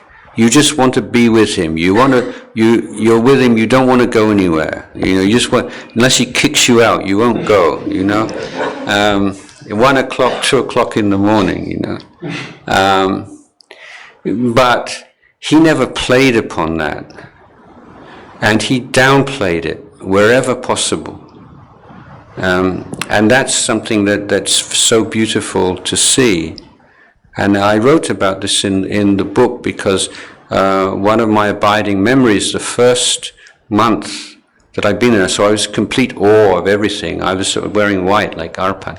And it was New Year's Eve, so many hundreds of people come to see the New Year in with the Sangha. And the whole monk sitting area is completely packed, and right in the middle is Ajahn Chah. Although he's not sitting on a huge seat, he's just one member of the Sangha. But then one monk sort of crawls across, whispers in his ear, and he immediately got up and moved apart and left his seat vacant. And then this old monk came in, and you see he had more reigns. He'd been a monk longer than Ajahn Chah, but he was a monk from one of the village city. So he's like really, and I'm thinking, this monk, he's sort of, he's just so uninspiring. And Ajahn Chah is like the king, and he's vacated the throne. And this old monk, is so kind of uninspiring. And Ajahn Chah and all of the Sangha bow to him. And afterwards I thought, that's just so incredible, that this devotion to the Vinaya and to the seniority takes precedent over all the individual qualities and the standing and the repute and the spiritual attainment of and I found this so inspiring. So yeah, there are obviously, if someone comes forth and says, I've been practicing hard, following the Eightfold Path, and I can tell you it does work. Believe me, I've done it. You can do it. Of course, but there are also all kinds of negative consequences of that kind of way of propagating the Dhamma. Sorry, you wanted to ask a question? Yeah. So, over here.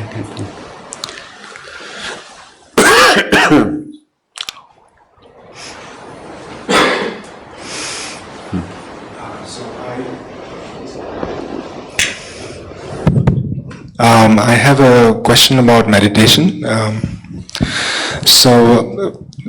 I try to focus on my breath, especially around the nostrils, my body seems to get very agitated, kind of stiff, especially around my head and neck.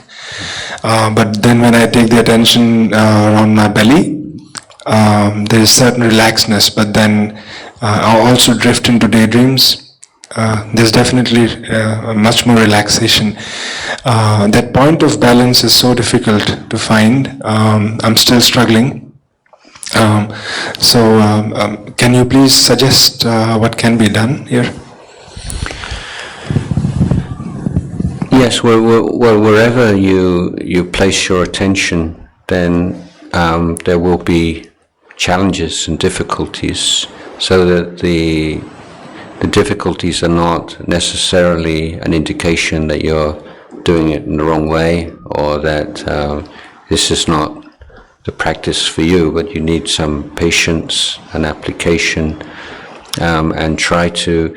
So one way of looking at meditation is, this is a problem-solving activity. It's not like you're trying to set your mind up so there's no problems, but you're problem solving. So this is a problem. You have some tension around the nostril, for instance. So this is usually an indication there's too much kind of self-will and too much pushing and forcing of the breath. So finding ways of relaxation, relaxing that, and increasing the of this effort relaxation balance. You need to be moving a bit more towards the relaxation side. But one of the advantages of this full body awareness is that if we be focused on the breath and there is this sense of tightness and constriction, then just leave the breath and go back to the full body awareness, and just feel the breath in every part of the body, from the head down to the toes, just like an oxygen balloon, and just become at peace with the breath again on a more diffuse way. And then when the mind is settled down, then come back to focus on one particular point. So it will take some time to determine whether or not the nostrils or the abdomen are the best for you. But don't be switching backwards and forwards too much. Just stay with the nostrils for a couple of weeks and just try to deal with it. But if you find it's not working at all, then come down to the abdomen. But what often happens if someone has some problem with the nostril, then they go down to the abdomen, and then after it works, the novelty of it, and after a while you find a problem and you want to go back up here, and you go up and down, and so you need to give just one particular area a reasonable amount of time, even if it's something of a struggle. But to help with that kind of stiffness and strictness is to expand the area and then come back down again.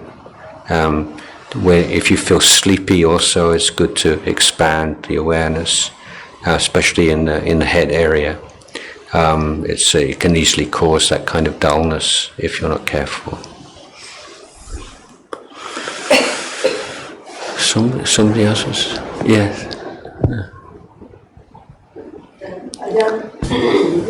Hello. Can you hear me? Yes, I can. Yes. I just wanted to know, sometimes I go up to sleep when I do whole body scanning. Yeah. So what is the remedy for that? Well, this whole body scanning, it's very relaxing, isn't it? Yeah. So that's one of the benefits of it, if you like. It's very relaxing and pleasant. But when we look at the onset of dullness and sleepiness in practice, whatever your object, one thing that I've observed very common is when you start off the meditation, then usually quite a lot of agitation and wandering of the mind. And so you put a lot of effort into going beyond that. And then as the agitation lessens or disappears, you feel like, and that kind of relaxation and that cessation of agitation means you let the mindfulness go and you just settle. It's like now you got your reward, like no more agitation. But you can't relax at that point because you will fall asleep or become dull. So when you're agitated, then you're awake to the agitation. And when there's no agitation, you're awake to the absence of agitation. So the key mental factor is this wakefulness and awareness. That's you have to hold on to that. That's your refuge. If you're at any point where you just feel like you just want to kind of settle back and enjoy that's dangerous to you. Yeah. Why should we do anapan? What? It's not so much the technique; it's the mental attitude with which you're applying the technique. So it can happen every bit as easily and probably more easily with anapanasati than with the scanning. So observe your mental state before that happens, and your intention is to be awake and to be bright and aware, whatever can happen in the mind.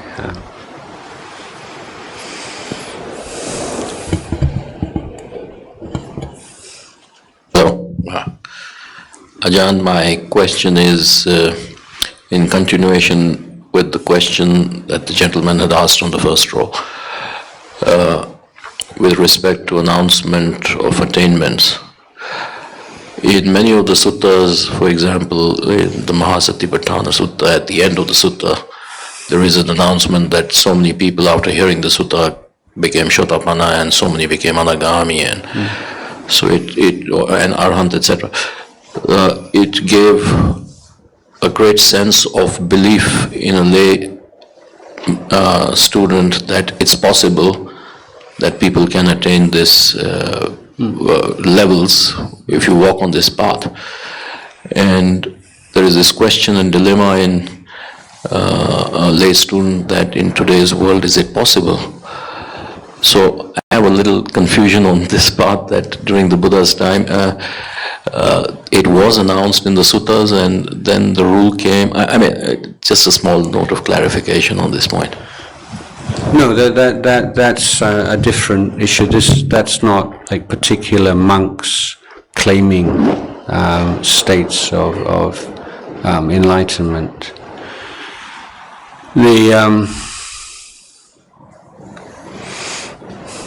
Ajahn Chah was one often asked about this. How come it just seems so easy to realize the stream entry?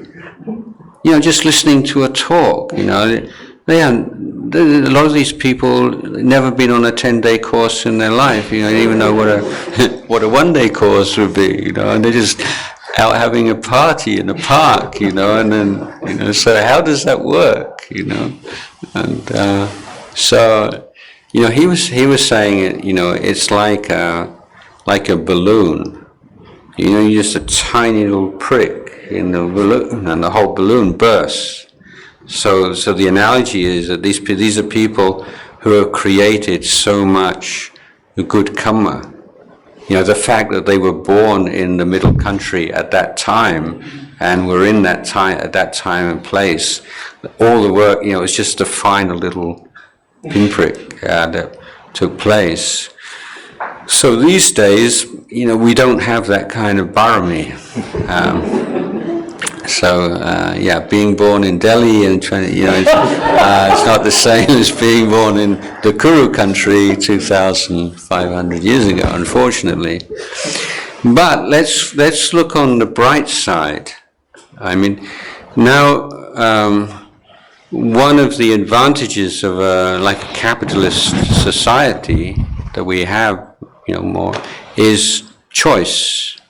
So you have a choice of livelihood that people for thousands of years have not had. Basically, if your father was a farmer, you were a farmer.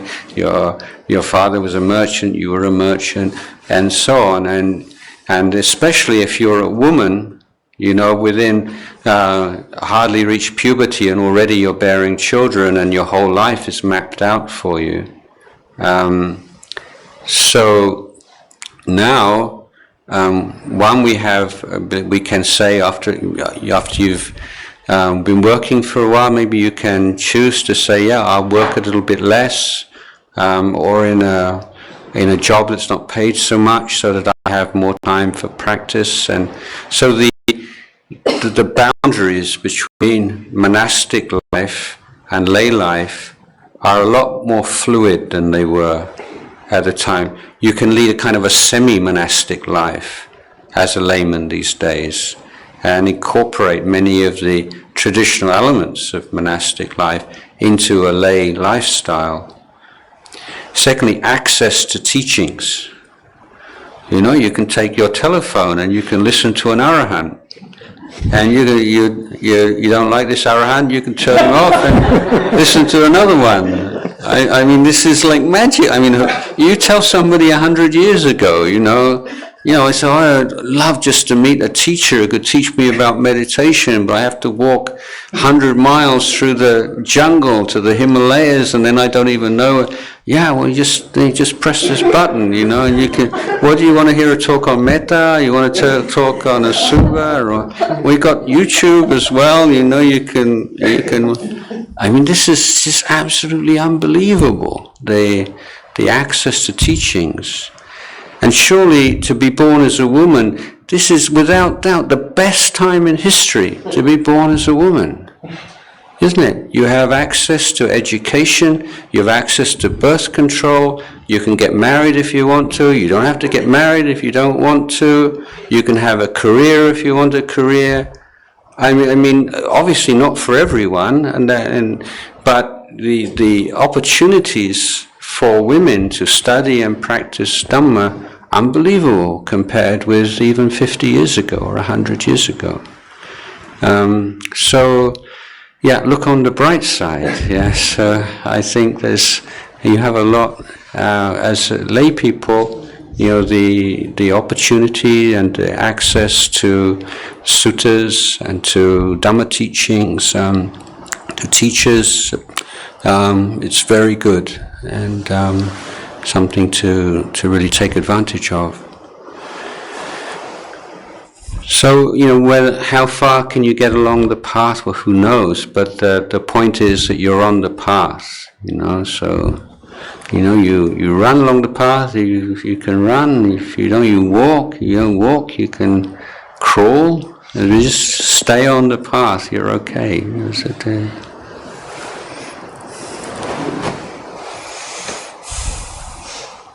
Somebody this lady at the back.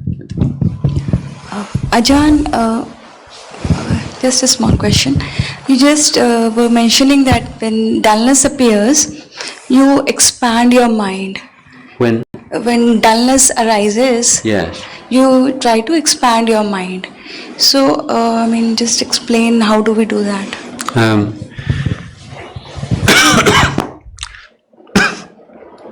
Well, as I say, like prevention is better than cure to begin with, and there are certain kind of mental attitudes which are likely to produce dullness and sleeping, which you can beware of. But if dullness arises because of a weakness of mindfulness. It's just not able to keep up. Like with the breath, is a subtly changing object, and if you don't have that sharpness, then the mind becomes dull very easily.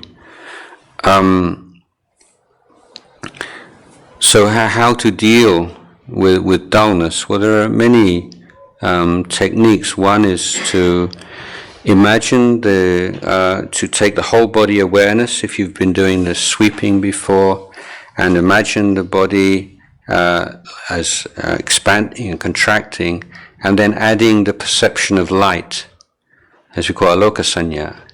So just imagine as you're breathing in, your whole body and your mind is full of bright, wonderful light, luminosity. And then as you breathe out, then you just imagine this light spreading out into the world. Breathing in and taking light into your body. Breathing out, illuminating the world. So this is a skillful use of perception, because if you can recall and you can bring to mind the perception of light, then that's very helpful. Another way of dealing, if the mind is on this, like we say, like non-discursive objects, like physical sensation or the breath, then we can give it a discursive object that's sort of using the thinking mind. So some mental activity which is systematic and point by point, or investigating hair of the head, hair of the body, nails, teeth, skin, allowing yourself to think and to reflect on these things. So bringing up energy by skillful and disciplined use of thought. The other is to really bringing up joy in the mind. And one of the the Anusati meditations, which are in the list of 40 Kammatthana meditation objects in the commentaries,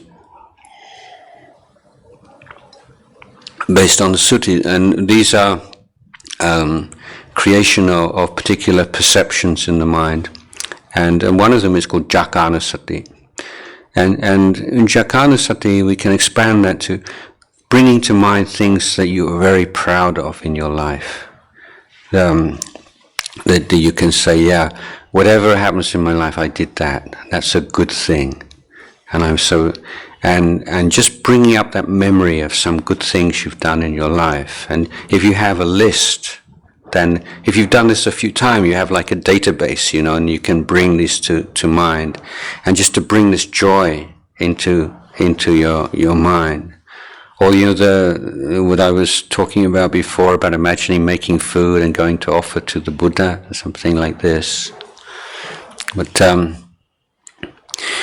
this is the incredible thing. If we do a good deed, and one that you don't expect any kind of recognition or reward from, the Buddha calls this like a noble treasure of the heart.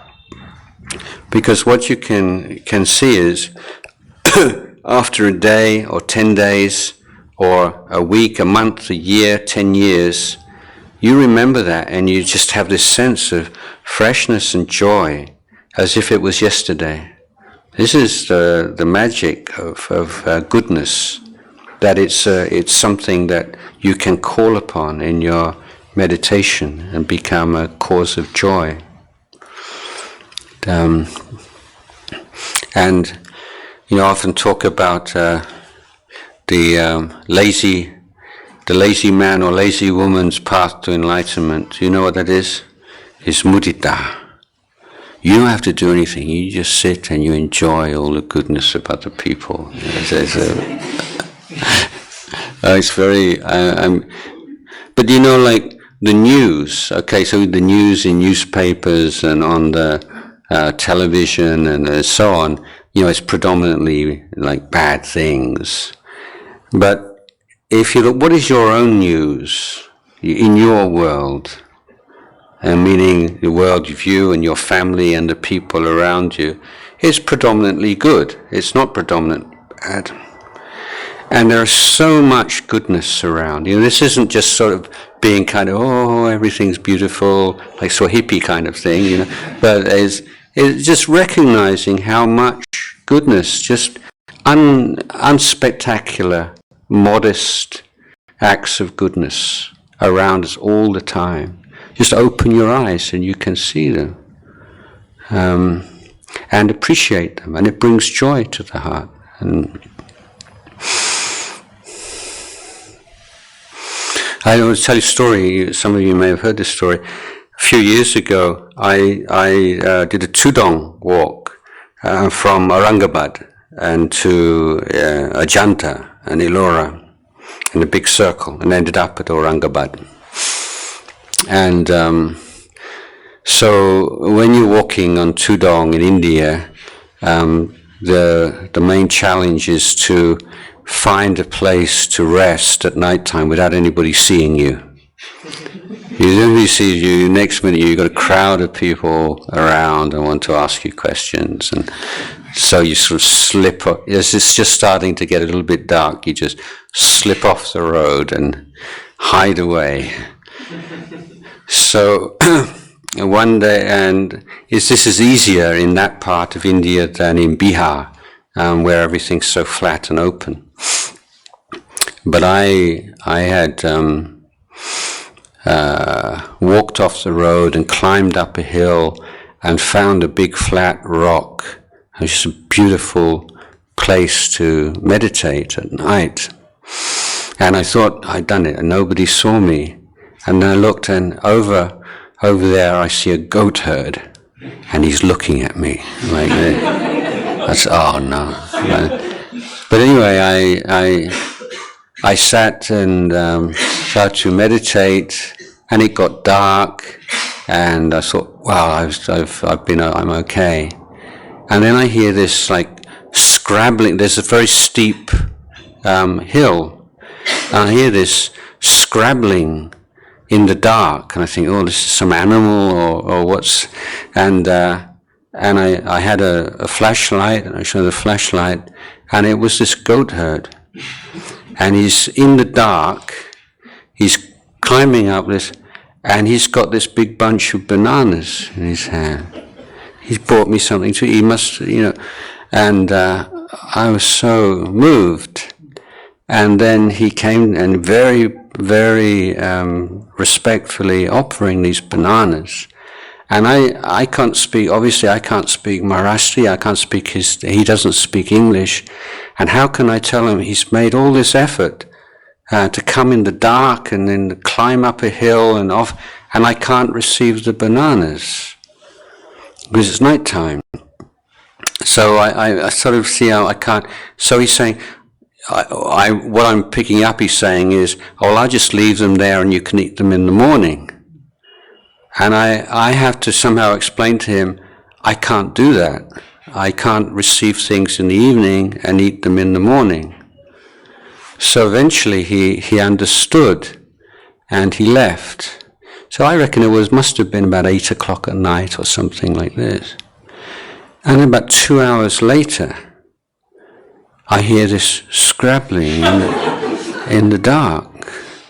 What's going on? Is this an animal or something? And it's this same man. And he's got this old threadbare blanket he's carrying. He must have gone all the way. So he's been herding these goats all day, up and down the hills. And he sees a monk and he wants to offer him something to eat. The monk he won't take the bananas. So what does he do? He goes all the way home and brings his blanket because he's afraid I'm going to be cold during the night.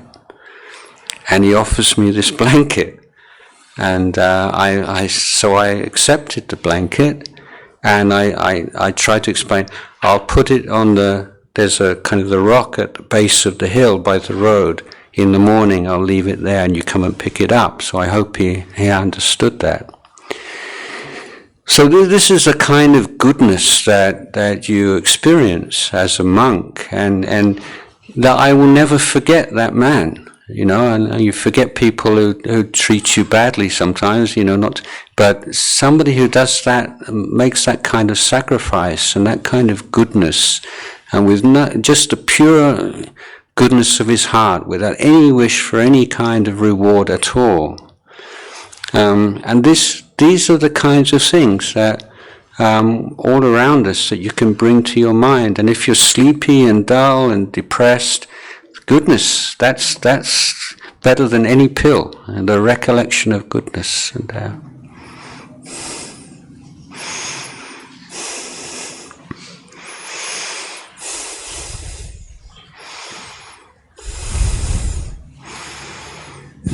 Thank you, Ajahn, for answering all the questions. I'm sure you must be very tired by now.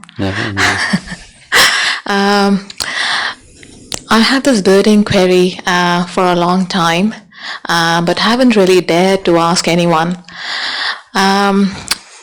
Buddha says that I can show you the path, but you have to walk yourself. Mm-hmm. The virya is yours.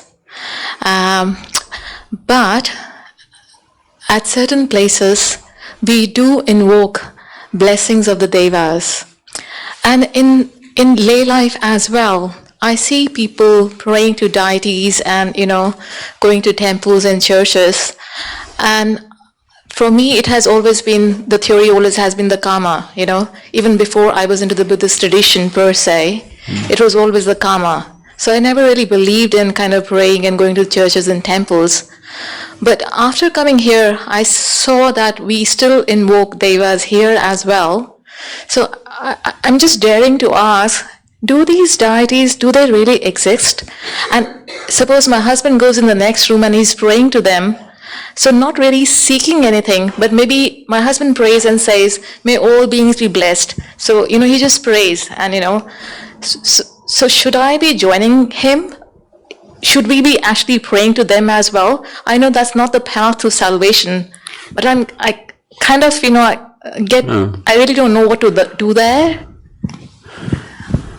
Well,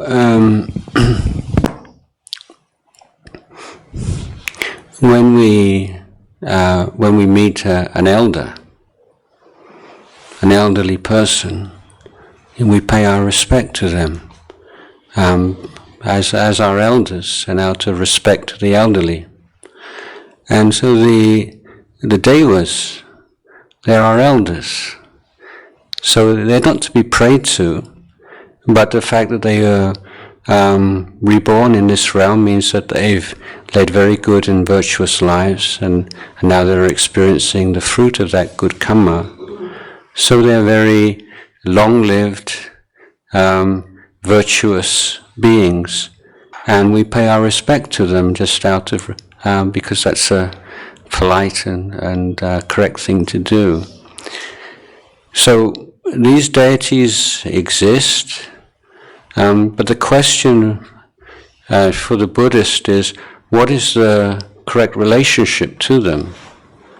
So the Buddha is not saying that we should pray to them, but we should respect them as their fellow beings. And they don't have the power to take our defilements away.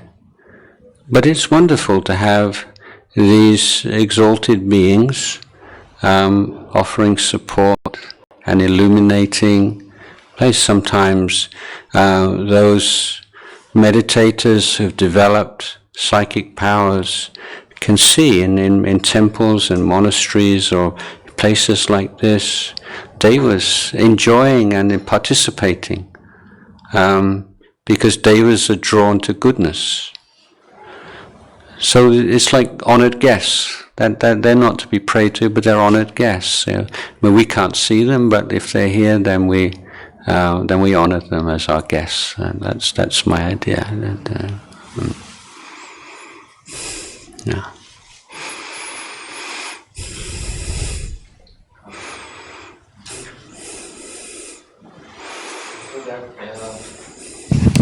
Can we take an online question? This is from Rajendra Kachruji.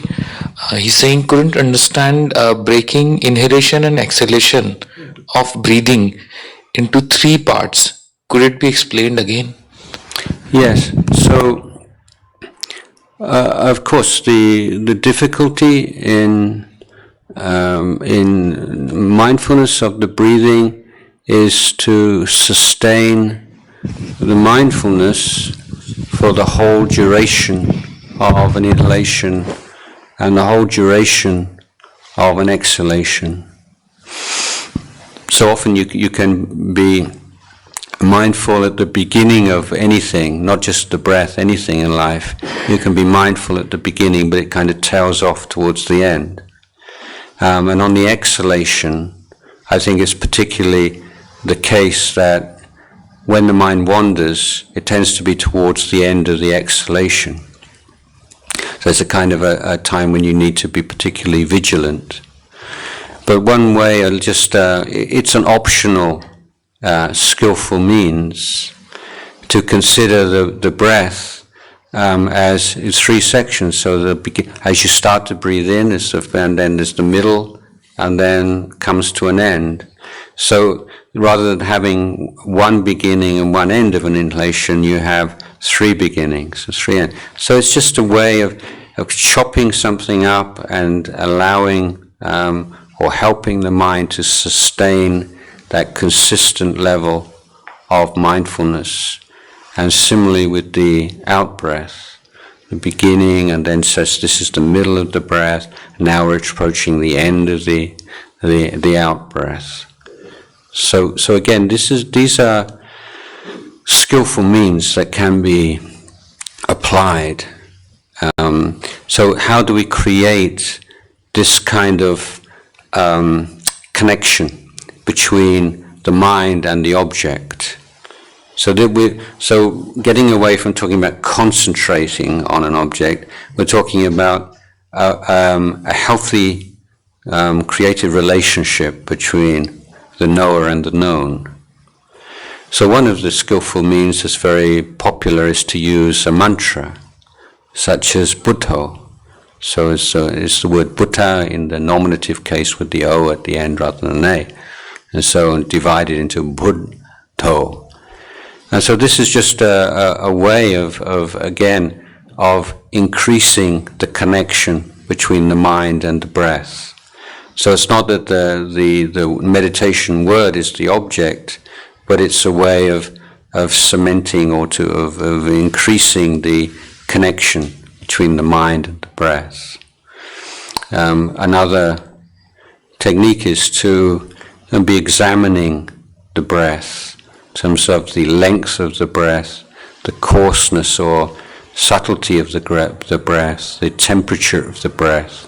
So you're increasing these observations again to increase the connection between the mind and the breath, until with all these techniques you reach a certain point where it just sort of takes off, and then you don't need to use the word anymore or the observation to that extent.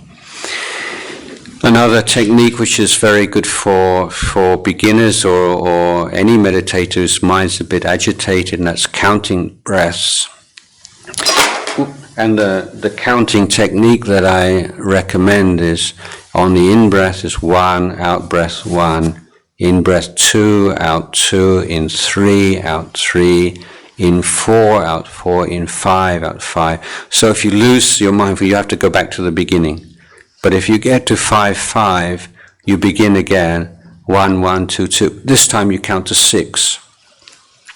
And then you begin again and count 1 to 7, and then 1 to 8, and then 1 to 9, and then 1 to 10. Now, because you vary the count, you can't just slip into this kind of hypnotic, dull state, because you're constantly having to bear in mind whether you're counting to 5 or you're counting to 6. And so it kind of keeps you on track, which is very good for if you have some agitation in your mind. This counting is also very good for someone who's just beginning meditation, because one of the major challenges, I think, is the difficulty in establishing whether or not you're actually making any progress in meditation. and you think, oh, I've been doing this, I'm just not getting anywhere, and then you lose your inspiration. If you're counting, you can observe progress. Oh, when I first started, I could even hardly get up to 5. Now I can get up to 1 to 7, or now I can go all the way to 1 to 10. And that's very empowering when beginning meditate. Yeah, I am actually making some progress here.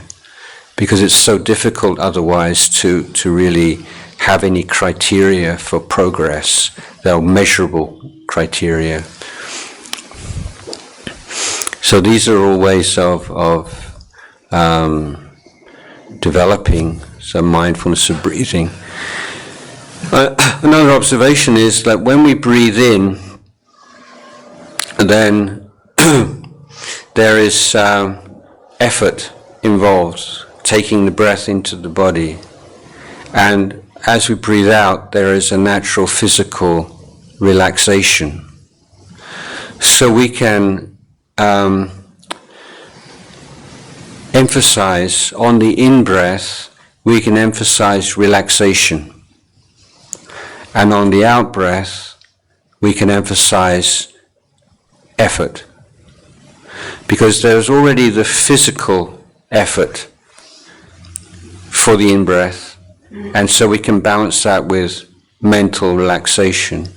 And the physical relaxation of the out-breath can be complemented by mental effort. So this is giving, again, this kind of balance of relaxation and effort, but dividing it into the inhalation and exhalation. So that there are many ways you can play and experiment with. And this is something that you don't think, oh, I don't know whether I can do this. Is it allowed? I never read it in a book. No, don't think like that. You understand the main principles, and then you try stuff out and see what works. That's quite all right. Yes. So this question is from Payal. She's asking, how do you let go of an issue that you think is over, but in reality it is not? For example, when someone else brings it up again later, it brings back the same associated negative emotions. So how do you let go of that issue or that hurtful incident?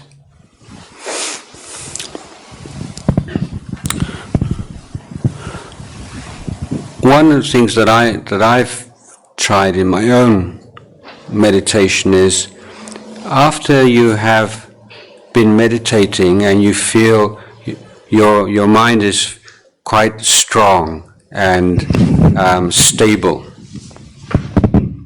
then try to bring up the memory of this kind of incident. If your mindfulness and your samadhi is strong enough, then you have you re-experience this in an environment of calm and peace, and you're changing the memory, you're changing the perception, because you're experiencing it without the same mental reaction and proliferation. So you can, it's a way of almost a kind of purification of memory by consciously re-experiencing something when the mind is in a state of calm. But if you try this and your mind starts to, it means that your samadhi is not strong enough, and you should stop.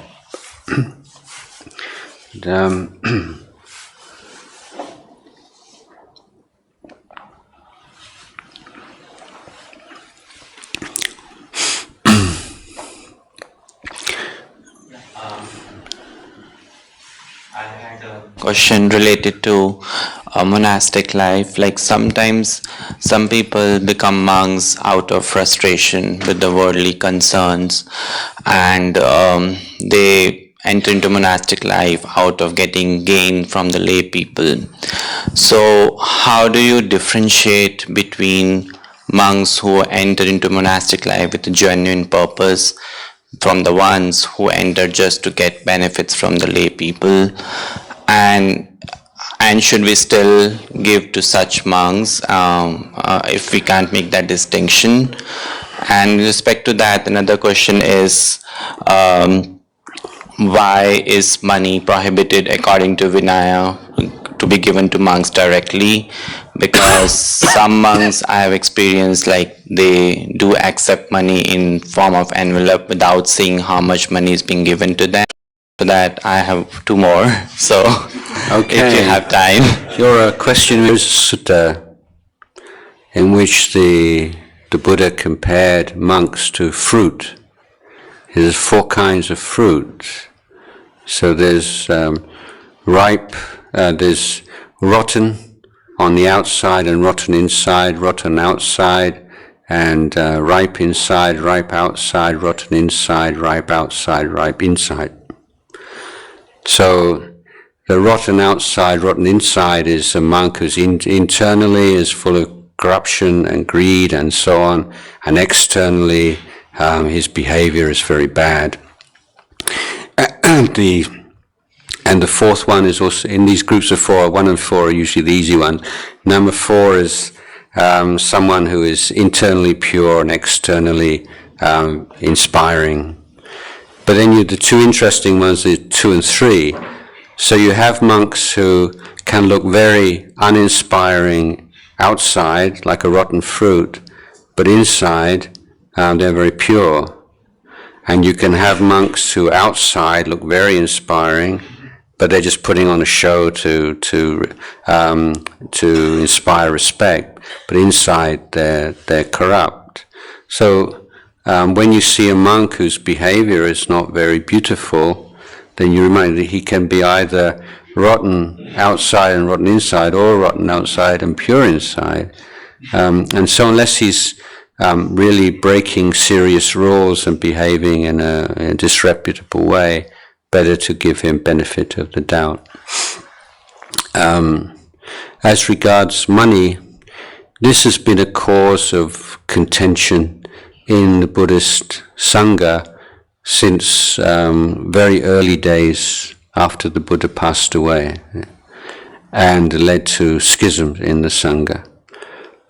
So the Theravada Sangha, our identity is like, we are the conservatives, we're the ones who keep all of the rules and all of the teachings from the time of the Buddha. This is our kind of conceit as Theravadins. But in practice, there's a lot of cases where keeping the letter of the rule and ignoring the spirit of the rule. But I was talking to a friend, a Chinese monk, the other day, and we were talking about this.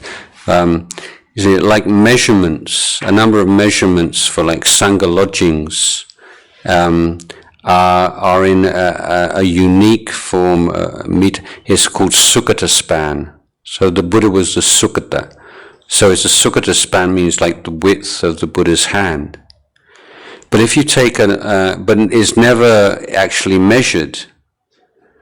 And if you take this as equal to the span of a normal, it would make a monk's kuti so small, smaller than, like where death row on an American prison, it's like really, really small.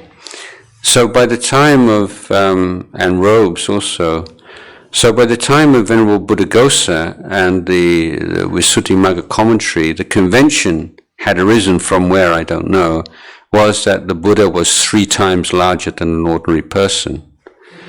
And therefore his handspan was 3 times larger, and therefore all the measurements in the Vinaya can be multiplied by 3. So I was explaining this to a Chinese monk, and he said, in our Vinaya it's 2. So, but we had the same idea. So this is a way of getting round the rules, but still saying we keep the rules, it's just by redefining terms. So with money, one of the justifications that you will hear is that the rule in the Pali refers only to gold and silver. So if you are receiving like banknotes, for instance, it's not gold or silver. In fact, if you look in the Vinaya text, there is a clause where the Buddha makes clear that this is representative of all means of exchange, so it does include that. I have, one of my favorite stories, I have a friend and he was visiting a monastery in Bangkok which had a reputation as being very strict and the monks don't touch money. He went to visit this senior monk and he didn't want to disturb him. He was afraid he might be resting. So the door was ajar and he just looked in and the monk was sitting on the floor counting money with chopsticks. So he didn't touch money, it was just the chopsticks. Yeah. So a lot of monks will say that if money is in an envelope, they're not actually touching the money, they're just touching the envelope. And many of us, oh, you can take, I'm not give you cash, it's in the envelope. So there are this kind of, so in Thailand, which is, supposed to be the strict Theravada country, I would say less than 5% of monks actually keep this rule about not using money. And predominantly the forest monks.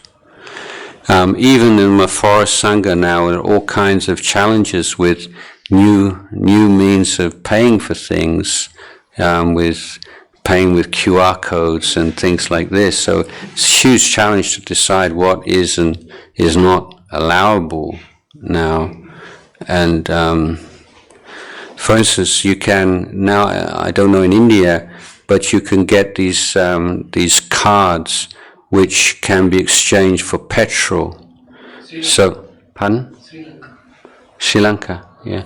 So this is quite common now for to offer to monks. If a monk comes to your house or your monastery from a couple of 100 kilometers away, and then you would give this card and for which can purchase petrol or gasoline. So there's this huge grey area now between what is and what is not money. It's not so clear cut anymore. But at least monks will not, should not receive cash into their hands, and they should not have power over money. So if let's say you wanted to give me 50 rupees, let's say, and so I would say, I cannot accept this money. And then, so well, what can I do? And I say, well, Arpan is my steward. But I cannot say Arpan is my steward, give the money to Arpan. All I can tell you is Arpan is my steward, and then it's your choice. And then you can give the 50 rupees to Arpan, and then you inform me, Ajahn, I've given Arpan 50 rupees. When you need anything, please let Arpan know. So in my mind, I have to consider that that's still your money. It's not my money. It's your money which you have deposited with the steward to meet any needs that I might have. But if I consider that that's now my money that you've given me but Arpan is keeping, then I would commit an offense. So the reason, why this is such an important rule is that money is power. I mean, what is money really? Money is power, isn't it? You want to go somewhere, you want to do something, you want to buy something. If you've got the money, you can do all those things. So essentially, it's just solid expression of power. And as a monk, you're renouncing that kind of power over the material world, that ability to follow your desires and consume what you want to consume. So sometimes monks just say, well, you can't do that these days. I mean, if you don't have money, then I couldn't go anywhere. I said, well, yeah, exactly. That's the point. Yeah, you know, you're not free to go where you. I mean, if you want to, you can just walk. But you don't have a right to be able to do what you want and go where. I mean, that's part of being a monk.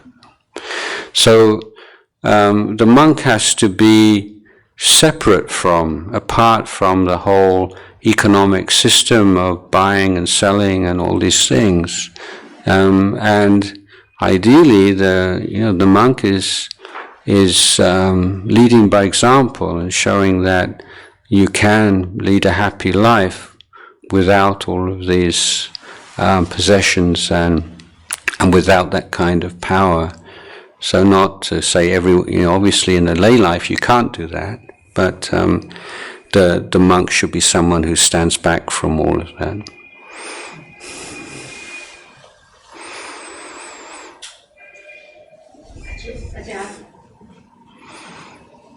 It's quite a personal question. In meditation, quite a few years ago, maybe 3 years ago, I read Ajahn Sumedho's Sound of Silence, and then I wanted to experiment how does it sound, and it came up, and ever since that Sound of Silence was there, or is there, it's just there always with me. In the beginning, in the initial days, I was feeling, something is still going on and I wanted to quieten it, but I couldn't do that. I accepted it. Now when I try to meditate, body scanning and all that, I find it more difficult as compared to concentrating on the sound of silence. And that is what is, even while I'm talking to you or anything that I do, it's just I'm hearing it constantly. And that is where I find it easier to put my mind on.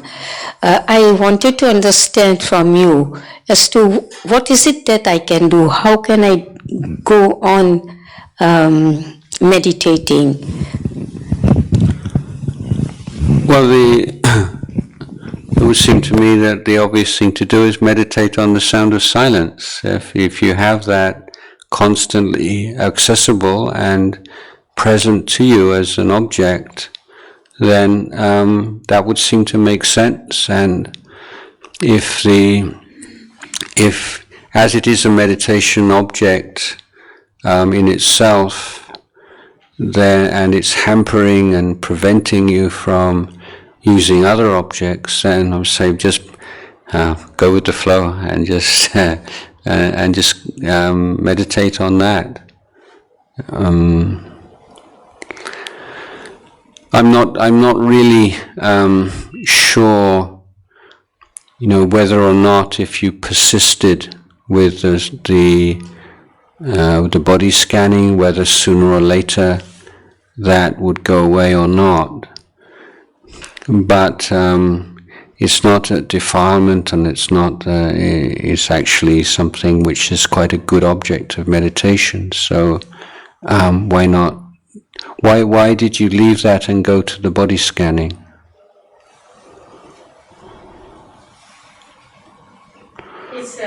That is what I understood from you. I also have gone into Goenkaji's meditation camps. So that is the time when I did not know about sound of silence at all. But then there are various other monks who will say something, and I tried and adapted to that, but somehow ever since I have gone into this sound of silence, I find it difficult to adapt to any other thing, and because that is continuously, constantly along with me, which makes me feel comfortable as well. Well, then you're very fortunate, and so I would stay with that, and don't worry about the body scanning. There were so many different techniques that can be used. and they're both very good techniques. Body scanning is very good, and sound of silence. And as you seem to have some kind of karmic connection with this, or some, why not make use of it? I had two quick questions. You talked about counting. My first question is, what do I do once I reach 10? Do I start over? Yeah, sorry. So you would start 1 to 5, 1 to 6, 1 to 7, 1 to 8, 1 to 9, 1 to 10. If at any point you get lost, you have to go back to the beginning. It's like snakes and ladders, okay? But if you can reach 10, then that's one cycle. And now you can start a new cycle, counting 1 to 5, 1 to 6, 1 to 7. So if you can manage 3 consecutive cycles, usually your mindfulness is strong enough, you don't need to count anymore. And whether it's the use of the mantra or the counting, or there tends to be a point where it feels kind of heavy and unnecessary to the mind. It's done its job, and then you can put it down. But if you find that you start to lose your mindfulness again, or become, it's a good exercise. You can return to this, to another cycle or 2 cycles, just as a very good mindfulness exercise. Most of us have come up from Goenkaji's tradition, and there this was kind of looked down upon. So my question is, do I need to carry that in my back of my mind, that I need to give it up soon, or is it okay for me to carry this thing as a support? The counting? Yeah, the counting thing. Well, we all have we're all a little bit different, and it's more being sensitive to the needs of your mind, and really looking what works. So you become, right now the mind needs something a little more structured, like counting, and now the mind just wants to let go and to be with the physical sensation, or to be with the breath. So you have some options, and to be dealing with the needs or the of the mind at any particular point. So the counting is just as an aid to anapanasati, and it works for some people, not for others. But it's there. It's a possibility to enhance or to support. To what extent you use it, then you find out whether it works for you or not. So it's okay that I continue to use it as a support system for as long as I want? Of course, yeah.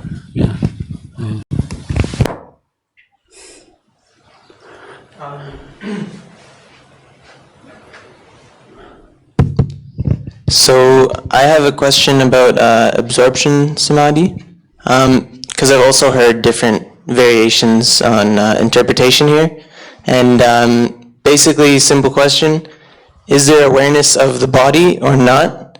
And if there isn't, what does the object of meditation become? If it's, for example, the breath.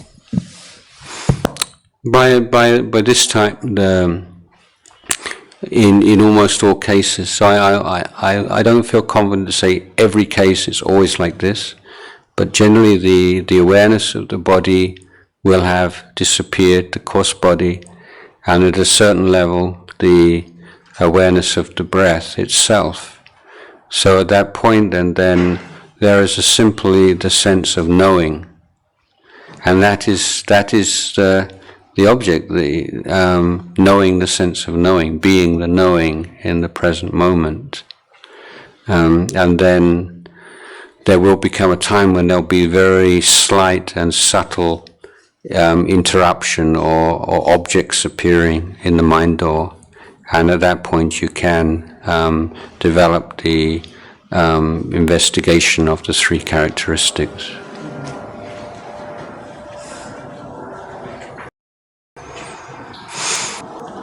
So probably enough for this evening. Shall we just sit quietly for 15 minutes to end the evening? There.